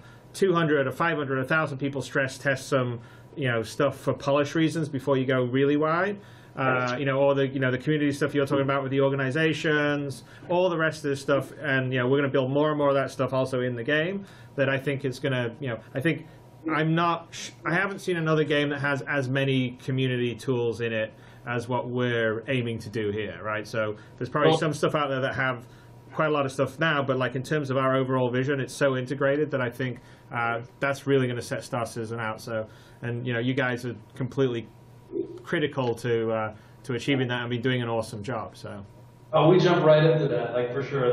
We love talking with people too online. I mean, we read all of your feedback. Like when we released the card game, and then there was a couple of people who had issues. We were right on there. We like seeing. Getting your feedback, people that like something, that don't like something. I think this is all part of a healthy debate. And what you said, it's not just the financials. Actually, that's sort of secondary. It's really the opinions that come with it that are really, really important. And I'm amazed when I go through design documents for the game, and I see all these annotations of links to forum threads, right? Oh, totally, yeah. It's real. It's real. I'm telling you, this is real. There's. The game design documents are littered with your suggestions, and I would say, there's obviously we're a big project now, and we get a lot more visibility, and so of course when you're a big project, you get there's the people that are supporting it, there's the people that go, oh, it's a big project, I'd like to knock it down. Oh, this thing's going to be a big failure. How can they spend all that money? Blah blah blah. But honestly, I don't see how we can be a failure because of the way it's been built. It's been built lockstep with the community, where everyone is sort of giving feedback and we're doing iteration. So yeah, you know what? This one particular, if you release this by itself like a traditional retail product, like say just happened with Ubisoft and Assassin's Creed Unity, then you'd probably get ripped to pieces. But for us, we're releasing it very early. People are giving feedback, and we're making things better, and they can see it. They can see it. Arena Commander, if you take a look at V08, then V09, and now when they're going to see 1.0, you can definitely see the progress. You can see the impact of people's feedback, and we're just constantly going to be iterating. And so at that point, I just, with the time and the community, I don't see how Star Citizen can't be a great experience, because we've got that many smart and great people, not just on the development team, but on the community, all contributing to try and make it as good as possible. So that for me makes me feel good and go, this is a pretty cool way to make games. Oh yeah, absolutely. And as you talked, you said community tools were important. One thing that we have on the radar and that we haven't really talked about is the community bug report system that we're also building on the side, which is, and I don't want to take too much time on the stream, but the community bug report system is a new system that I'm not sure when we'll be done with it, but I know QA's all about it, all over me for it. It's a new way for you guys to file bug reports. Right now we're using forums, and we think it's not super efficient. And we want to find a better way to crowdsource bug reporting so that you guys can really contribute on a massive scale to this game without, just, like if we were to just link, a ticket tracking system to the dev team, it would just be complete, chaos. We could not organize all this. Producers would not be able to track that. But if we crowdsource this and we do tallies on a specific bug, somebody reports a bug, and then people can confirm that bug or infirm that bug or think it's a duplicate, and we table that into summaries, and then we have bug moderators or people with certain rating that can nominate a bug to the QA team that can then accept it. And then it gets into the work queue. That filter process is really a great way to crowdsource bug reporting, and testing, right? Because it's not just a big list of duplicate tickets, because a lot of people like reporting stuff, and so there's a lot of duplicates. Managing that is very time consuming. But if we can have this community bug report system where people can do that, and we can get real info out of it, then it's going to be super valuable. And obviously, we're going to make it work, everybody's wow with, either UEC rewards, badge rewards, some access to, specific stuff if you're a good bug reporter, right? And so that's what we're tinkering with. It's currently in design, but this is basically where we're going with bug reporting. And I think that's another major upgrade to the Star Citizen platform that we're working on. You guys are doing a fantastic job. We couldn't do it without you. We're so lucky to have been able to partner with you on this. Well, we're having a lot of fun. I think all the guys here are in agreement. We're doing this. You have to, because it could be Saturday or Sunday at 3 in the morning, and it's like, hey, the site's gone down, or we need to do this. And I'm always surprised that it's like, it's you or Benjamin are replying, okay, yeah, we're on it. I'm like, yeah, isn't it 3 in the morning? And yeah. Benjamin's usually it is, yeah. Usually it is, yeah. But no, it's awesome. So no, we're totally lucky to have you as part of the team, and I think we're like I said, blazing new trails on lots of areas of what we're doing here. I mean, it's hard to say it's just a game. I mean, it's sort of like a universe, basically. It's a revolution, community, man. It's a revolution. That's right. Thank you, guys. It's been great. This year has been, the pace is really fast, but we love it. It's like a thrill ride. Wait till next year. I know, right? Every year it's a bit more. Well, awesome. Speaking of, do you have the new packages? Are they up on the site? Benjamin. They're ready, but they're not on sale yet. Just waiting for your green light. Ah. Yeah, okay. I think we're gonna turn them on when 1.0 releases. Okay. So the new packages are going to come on when 1.0 releases? Yep, so you can see them. And the Aurora Special will come on when 1.0 releases? Is that what's happening? Yep. Sure. All right. All synced up. Sweet. Thank you. All right, guys. Well, from everybody here at Santa Monica, happy holidays. we look forward. I'm sure we will be working together over the break, but Oh, yeah. we look forward to all the new things we're going to do next year. Merry Christmas! The site crashed. Merry Christmas, guys. Happy holidays. Yeah, you guys are awesome. I think you're probably gonna take the award for the most unexpected but most surprisingly mind-blowing sneak peek demo of this live stream. That was awesome. Yeah. So I'll be talking to you. Well, I'm sure I'll be talking to you about an hour or so when we're releasing 1.0. But thanks so much, and much thanks from everyone here and all the other teams, and I'm sure the community feels exactly the same way. You guys are rock stars. Stay warm in Montreal. Yeah, it's pretty cold out, but the sooner we buy, we keep it hot. So. Thank you, guys. All right. See ya. Bye. Bye. What's now on the thing? What's happening? Next up is our own Sandy Gardner, who's going to Yeah, we have all new packages. Didn't you know? Okay. Well, I was going to go check the. Are you gonna put your T-shirt on? No. No. The Okay. Imagine trailer. Can we get somebody to put the T-shirt on? Yeah, James wearing this one. Where is the T-shirt? Anyway? Okay. Where is the T-shirt? The T-shirt's next door. We just need all those things. Just get someone. As well. I'm going to go check the trailer thing. So we have. Where am I looking? Oh, there. Oh, shall I sit in your seat? Yeah, we should. Okay. We should figure out this. Take the center seat. We don't need Chris. I'll be back. We have new packages. As they weren't Do you need making something, sense for or- quite a while now, isn't that right, Ben? Yes.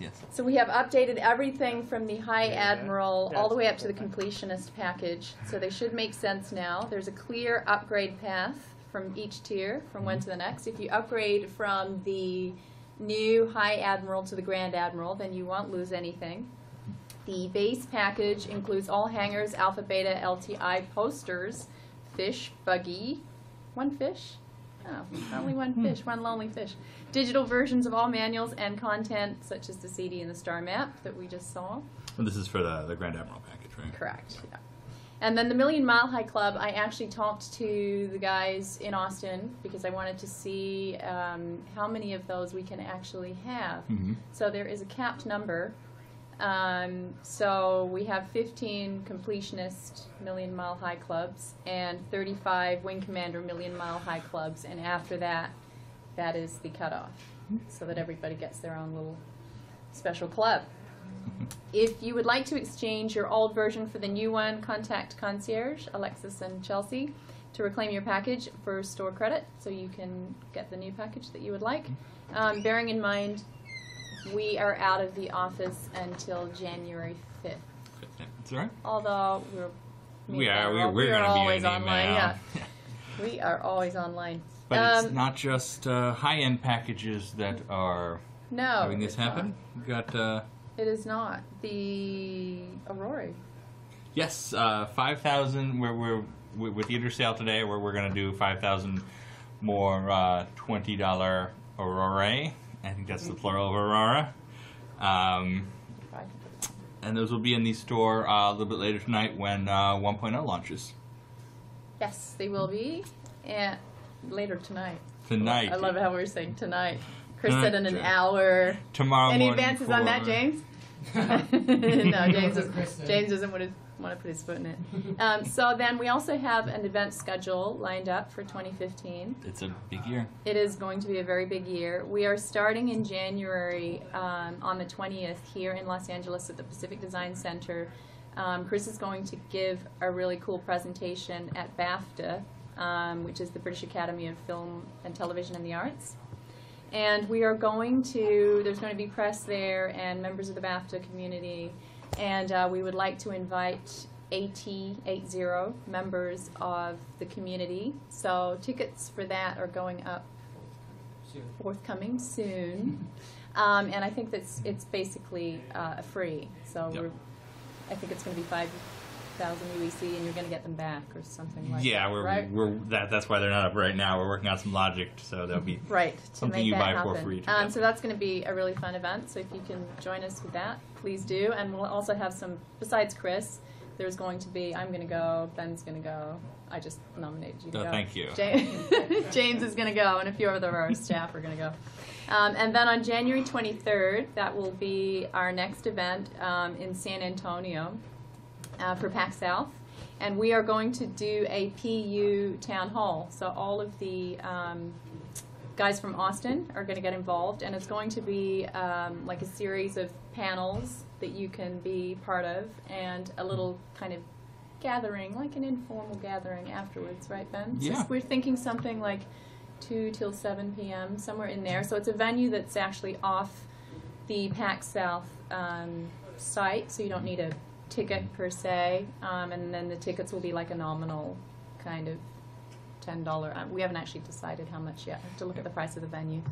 But we will have that at the site very soon. Yep. Locked down. Then after that, Chris is speaking at DICE, and it's probably not the most amazing consumer event, because I hear it's incredibly expensive. Yeah, and, I saw the thread about like, oh, tickets are like $5,000. Yeah, do not spend $5,000 to see Chris Roberts. No, don't do that.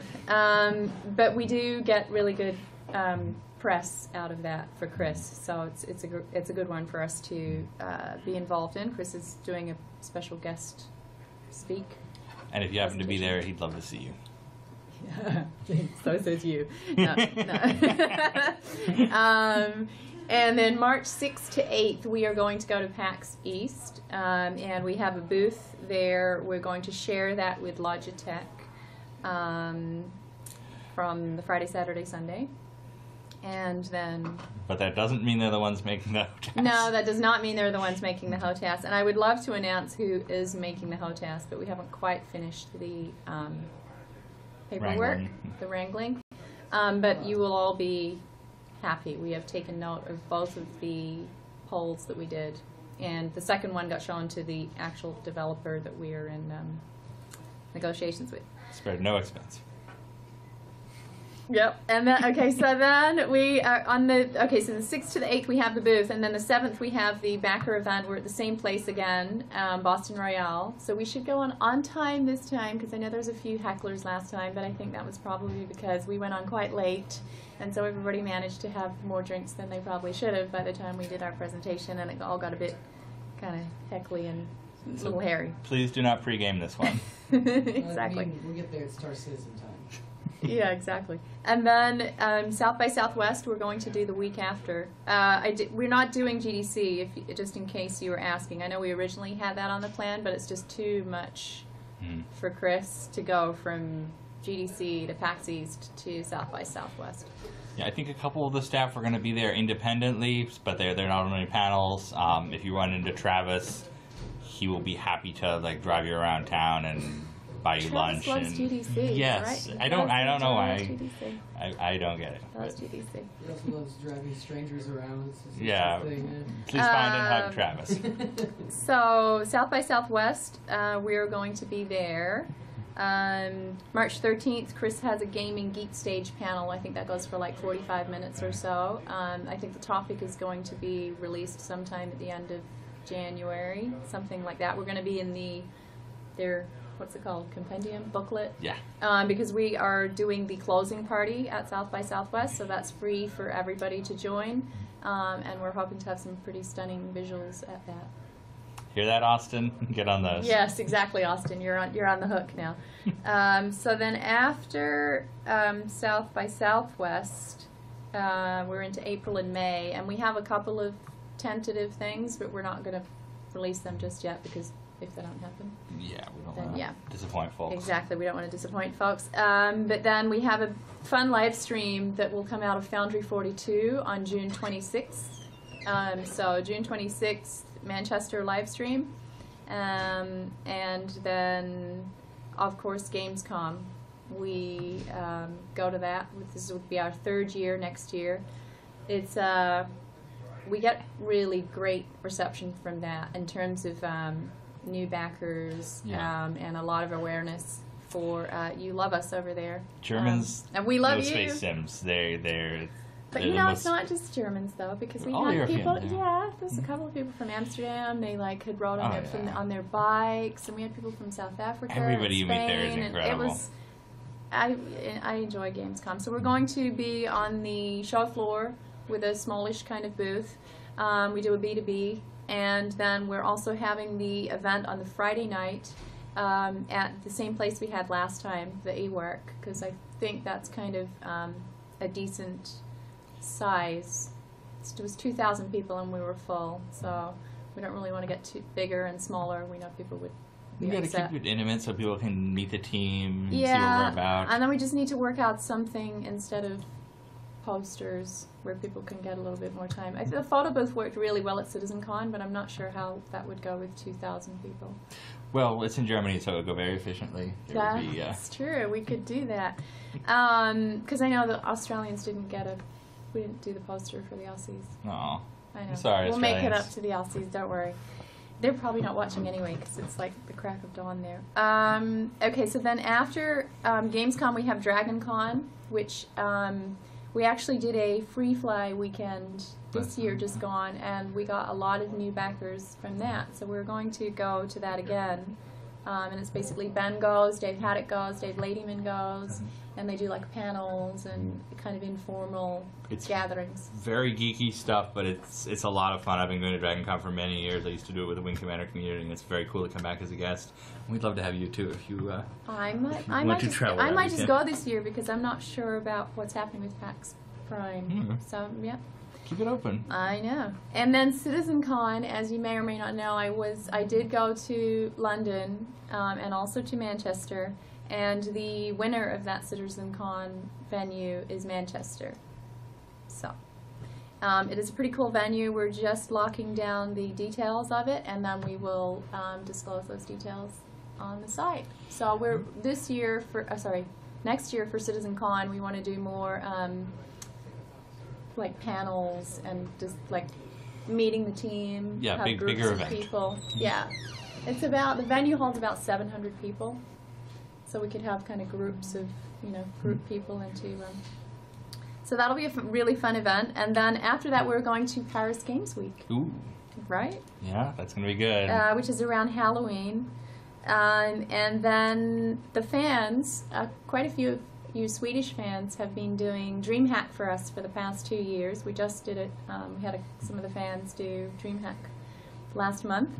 And so I'm looking to send a couple of the UK devs who would like to put their hand up to go to DreamHack Sweden. They're all next year. asleep right now. Yeah, exactly. They're all, James will they're go. all out drinking. They're No, not you're right, sleeping. UK, right? I'll go. And then our big end of year event next year will be held in Austin, Texas, 12/12/15. So put that date in your calendar if you are thinking of coming across to the States.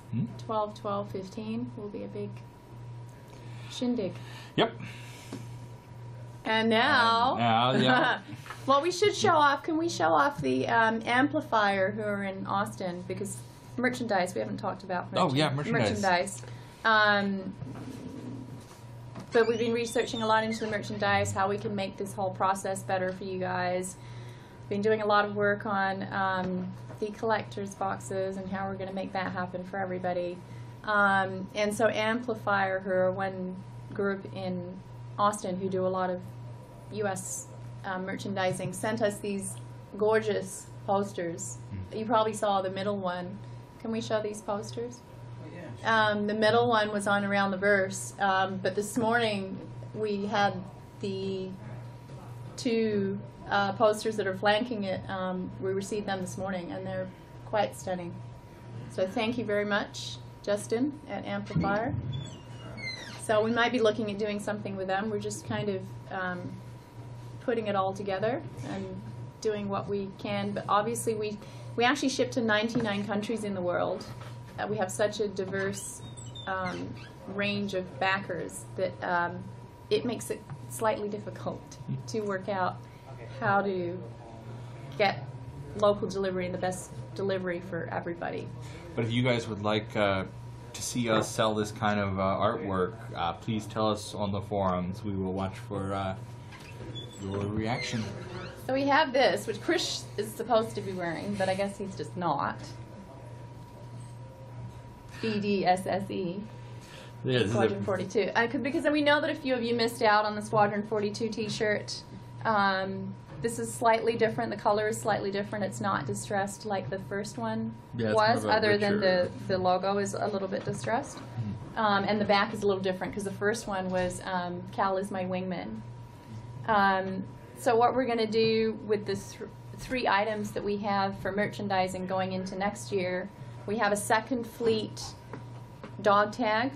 The first fleet should have already been delivered to you, and we hope that you're happy with that. We actually didn't receive many tickets about it, so we hope Yeah, I think that everybody's was happy with those. one of our best merchandise launches. Yeah, and I thought the quality was actually really good. You know, for those of you who wonder why we keep doing it out of China, I do look in the States and I do get samples from all across, from different manufacturers, and that one was just really nice quality, like strong quality. So we're going to do a second fleet of those. What else have we got? The Mustang. The Mustang mouse pad. Yeah, Mustang mouse pad. Mustang mouse pad also. And then the way we're going to do it is it'll just be on pre-order for a certain period of time. And then you will receive it on the delivery date that we say, give or take, a couple of weeks, of course. No, we're great with dates. Yeah, What are you talking about? Well, so then there won't be remaining inventory, and just the way that we did the dog tags is they arrive to people, and it kind of works much better. We're not left with stock that's sitting in the warehouse. And So, if you're interested in the Consolidated Outlands Mustang mouse pad, a Squadron 42 shirt, or a new second fleet dog tag, we'll have the pre-orders up starting today, and they're going to run through January 23rd. And just like any part of Star Citizen, we'll share the process as it goes. You know, we'll let you know when it's being manufactured, when to expect it as it happens. Right. And then if I know that other people were wanting other mouse pads, we can always poll to see what mouse pad people would like next, and then we can just do a pre-order on that too. I know people in the office want them. People keep trying to steal mine. By the way. Mine too. By the way, those mouse pads are designed by an artist at Behavior. They do them so quickly. They're such good quality. We love that. We love developing them. We would sell a different mouse pad every week if we could. I know the mouse pads are actually really good. You kind of think, oh my god, it's so big when it arrives, but then it's nice because everything just sits and it doesn't move on your thing. Okay, so what else is happening? Where's this? Oh, we know. I think. Hey, who's gonna wear this? You're gonna wear this. You ready? We're Is my starting joystick set up? Okay, let's do this. Everything can be set up. We're starting a new tradition I need to here. take this off, I think, because this is not gonna. In the office. Get my. Right. So new tradition here in the office: the loser of a 1v1 dogfight has to wear the Star Citizen temporary tattoo at a public event. Which in this case will be our office Christmas party later tonight. So the much discussed, much delayed, completely unpracticed for Sandy versus Ben dogfight is finally going to happen. Can I phone a friend to have some? No, I'm joking. Zamzal's pretty good at it. Stefan's good at it too. Well, I think neither of us have played possibly since PAX East, so I know. This. No, I was playing a lot at PAX East, but then I wanted to practice yesterday, and I didn't have. On the way, yeah. They didn't have the correct build. Okay, that's my excuse.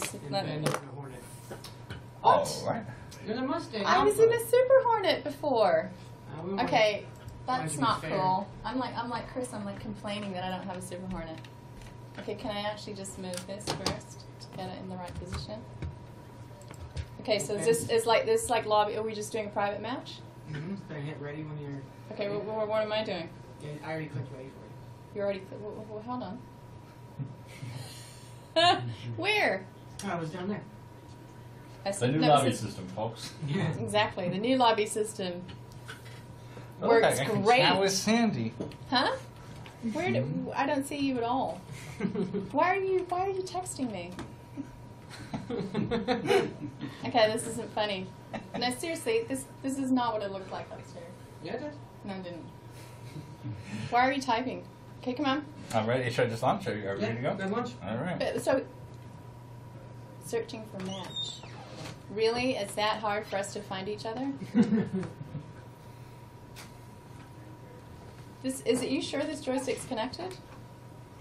No. You're not sure? Yeah. Thank you. It is.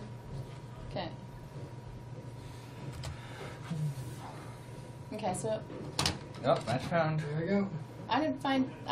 nobody's giving me shit over here. Oh, Yeah, sorry. We could not keep it together. Nobody heard that. I'm not, my It's mic's only the not. seventh or so time. This joystick better be working or I'm going to be like not happy. Plus, I should have a better joystick. We're trying to promote a fancy HOTAS, and here I am with like a cheaper joystick. So if it was Logitech, it's not anymore. That is not what I meant. Not what I meant. You know what I meant.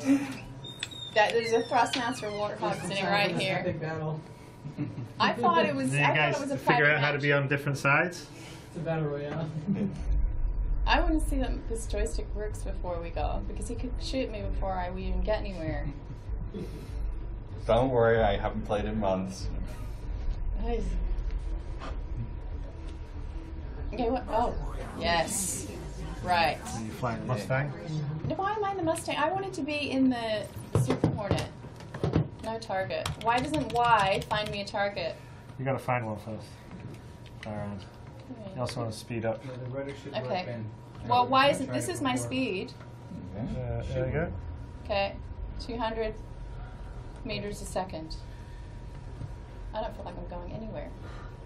You're blacking out. I am not blacking out. Okay, head towards the center of the map, which is the terraformer.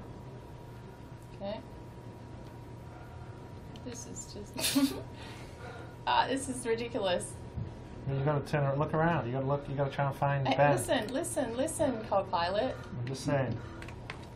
That's not very helpful. See, you're. That's not helpful at all. Why am I going towards that? That's down on the bottom. They can't get down there. It's on the planet. Okay, fine. Head go this way. Here we go. Yeah. Is that the end of the? That's the center. Space? That's the Yeah, center yeah, of the yeah, map. yeah. Okay, fine. Whoops. Is roll? Is it this way? Is it a roll? Can you I twist? can roll. Yeah. Can you twist your? Why am I? Okay, don't hit the rock. I do not hit the rock. Chill out. I'm not as bad as you. You are approaching simulation. Approaching simulation border. What happened? I went off the grid. You went off the map. Yeah. Great. That was brilliant. Ben, are you still in there? I'm here. Pathetic on my Hit part. X to respawn. Hit X to respawn. That was pathetic on my part. Sorry, Ben. Okay, now you can probably find Ben. Okay, you see Why Ben does on it do your that radar? thing? I don't know why you I can't- keep. I don't know why you keep rolling though. Well, I'm not rolling. You're upside down. I am not rolling. I'm going up and down, which I should be. Now, where's my speed gone? Why does this throttle thing do not work? Because it's a cheap 3D joystick. Okay, see, I said that before and I got in trouble. It costs like $29. Would you stuff it? Okay, where is everybody? It's just you can't see Ben. Well, I don't understand why I can't. Upstairs, what was I playing where I hit Y and I found target? Yeah, be one. What could be one? I think Y is probably near center. But you gotta find Ben. I don't know where he is. He's probably hiding under an asteroid. Ben, are you hiding? No, I'm near the terraformer. So head towards the terraformer. Okay, fine. Where? Not that one. The bigger one that you're going. There's a bigger one you're going. Where is it? See, isn't that joystick not set up to yaw? You like it's almost impossible to fly if you're not yawing. Well, okay, this is yawing. Watch. Okay, so what you just you? Well, now I'm like gonna crash into an asteroid. There you Thanks are, to there's Ben, that's thanks where to you your are. yawing. Oh, Ben! There he is. There he is. Get him. Oh, there he is. Oh, where'd you go? Oh, where did you go? Look for the arrow. Follow the arrow. No, he's behind me. Yeah, there's the arrow. He's See behind that? me. Okay, can you quit pointing at my thing? Okay. Ben is like shooting me now. Where are you? Did you just shoot me? Why are you laughing at me? There you go. Now he's trying to shoot you. Did you just shoot me? I think I rammed you. No, I think you died. Are you still alive, Ben, or you died? What happened to my screen? That was just shit. Alive, but I'm not in great shape. Okay. Now you hit X to start Did he again. just? And You now didn't even now shoot me. You Now you ran can to take me. him Are you out. He's serious? damaged. Take him out. Where is he? I'm gonna get him. Where is he? Where is he? He'll be flying on near that terraformer again. Okay, where's the terraformer? Good. This way. Why do you like to fly upside down? I'm not flying upside Be down. around me. I'm not flying upside down. It might be the joystick. You have 0 points. Ben has 1,061 How did Ben get 1,061 points? because he obviously succeeded in ramming you. No, I think he got points for hitting you. I don't understand why I'm flying so slow either. Because that's the way that is. Okay, where is he? How did I get? There he is. There he is. Where? There he is. Where? Oh, there. So now target him. Okay, hold on. Why am I? Alright, catch. Yeah, shoot. There he is. I'm not even shooting. He's shooting at me. That was nice. Oh my gosh, this is just like pathetic at this. I was so much better upstairs. It's not cool. I'm sure you weren't playing with that joystick. I wasn't playing with this joystick. I was playing with an X52. Okay, yeah, but that's not an excuse. I should still be killing it. Did you just kill? Did you kill me, Ben? He hasn't killed you. You're still alive. You just buried a black heart. Okay, thank you for sharing. Let's see if it's more exciting on Ben's side. It's not exciting at all at this point.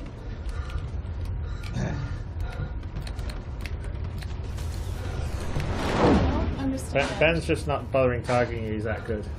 He doesn't need a lead predictor. Are you serious? Okay, this is like so ridiculous. Okay, Ben, I will say that you won this because. Which one are you flying? Well, he's in the Hornet. Yeah, are you in a Super Hornet or are you just in a straight up Hornet? You what? what? I'm on a plain old Hornet. I'm just like pathetic right now. Okay, we're over this. There he I is. can't Shoot. even, where? I don't even see him. I don't know whether the shoot button is not. It's not even. Yeah, there, come. You know what? Thank you for sharing. Where is he? No, just follow the arrow. There you go. Pull up, pull up, pull up, pull up. Oh, there he is. The joystick's awful. This joystick is not good. No. See, now he's behind me again. The joystick is so like not sensitive to my movement. Where did he go? Where are you? He's behind me. There it is. Where? Oh, just follow the arrow. You see that arrow? Arrow's pointing which way you gotta go to get him on your side. Yeah, without blacking out. He's now running away. Come back here. There he is. There he is. Where is he? Where? Just follow the arrow. I saw him right there. There you go. There he is. There he is.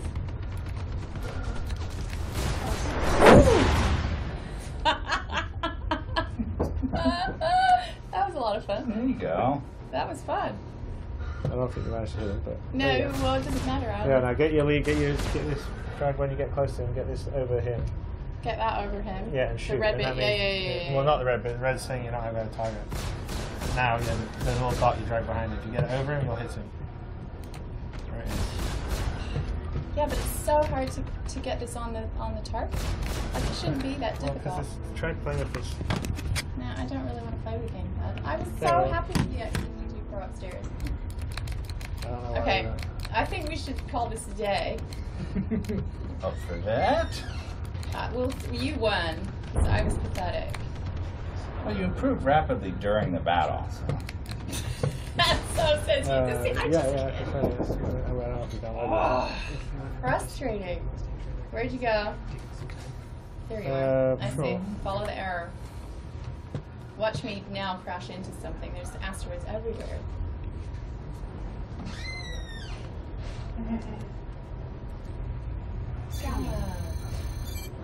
Right, it's here it is. It's Okay. What's it's next on the 580. agenda? Well, what a success this is. We are. First of all, I thought that the shooting was on this actual. What's that fire thing at the front for then? Doesn't make any sense. So this one's fire. Always helps to work out your controls before you actually start playing. Are you shooting at me? I am. Thank you. Can we like end this? Yes, we can. You should probably explode me. Let's try that.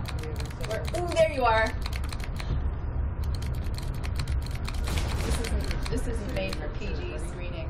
I was just awful at controlling my. Yeah, you're shooting at me again. But see, I can't even do those yeah, arrows. Okay, there you are. Same at 3 p.m. But yes. Okay, can we? This is Yes, probably you can, boring people to death. You can quit That's this. just right? sorry about that, community. That's would just disgraceful. we doing Secret Santa or? I swear I wasn't. Feeling bad. Cisco Lander's been hanging out here in a Santa outfit the whole time. And Chris coming back to actually give the closing ceremony, or are we just gonna sit here? Yes, we're gonna have a little closing ceremony. Let me There you are. Yeah. Yeah, just come on. Let's see if we can actually collide. All right. Yeah. Where are you? I am back with you, I think. You are? Oh yeah, you are. Let's see. Where are you? I see you. And she almost lost me. I feel like I'm going really slow, but it says 200. Where are you? Oh, shooting at you. Thank you. There you go. Are you hiding behind an asteroid? No, no, I'm. Oh, that's you there. Okay. No. Come on, let's see if we can do like a, chicken. So we can play chicken. All right. Where are you? Yeah, we can keep this up while they gather folks for our. Get it together. I've got 0 points. It's awesome. I think you hit me. What? No, What did I you didn't do? hit you at all. I almost collided with you completely. That's right. I saw the collision alarm. Yeah. This is more difficult without. Are you on a? You're not on a joystick, right? No, I am. Got a sticker here. You do. Which one are you using? Oh, you're using that one. Okay. Can we call Chris and All right. Hey guys, we're ready for. Yeah, that was epic. Not. This joystick's really not good. It does look pretty though. I'll give It's it a that. beautiful game. I've never seen anything like it. That looks great. Those Mustangs are speedy. Yeah, it didn't feel as speedy as the Hornet though. Oh, thank you. You're just shooting at me now? I'm shooting your general direction.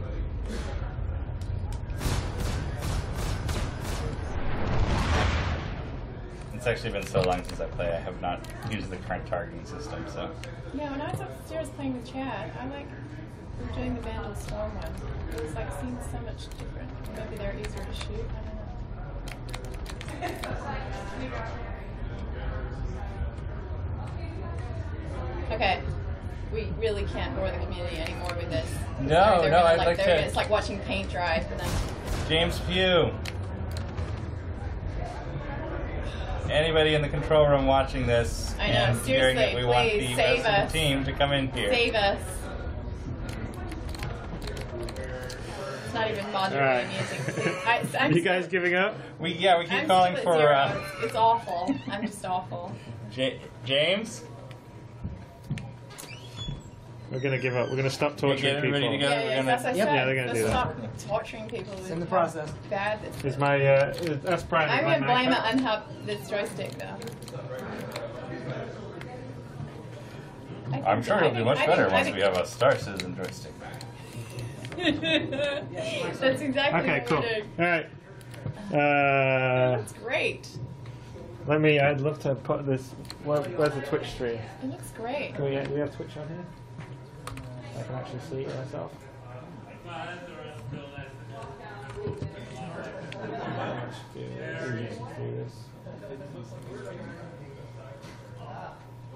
Look at that. If I don't touch the joystick at all, should I really be like changing my pitch and yaw stuff? Shouldn't change, should it? Like I'm just like floating. No, this. I don't know. That joystick's set up really badly. Okay. So I don't Well, know. it's centered off because So if I don't are even we touch coming? it, Are we coming back or not? Yeah. Yes, we should. We should stop killing people with this. Hey everyone. All right, so we're nearing the end.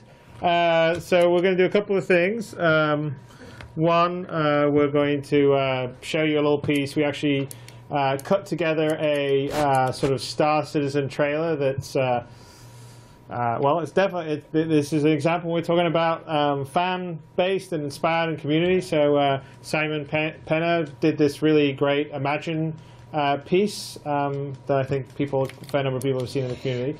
So we actually liked it so much that we reached out to him to see if it was cool. Then we went and licensed the music properly and did some re-editing to sort of do a piece that is sort of the Star Citizen right now trailer. I mean, obviously we're going to be changing it and making it better and doing all the rest. Are you guys still trying to shoot each other? Seriously, there's something wrong with my joystick. He's like right there. But it's anyway, it's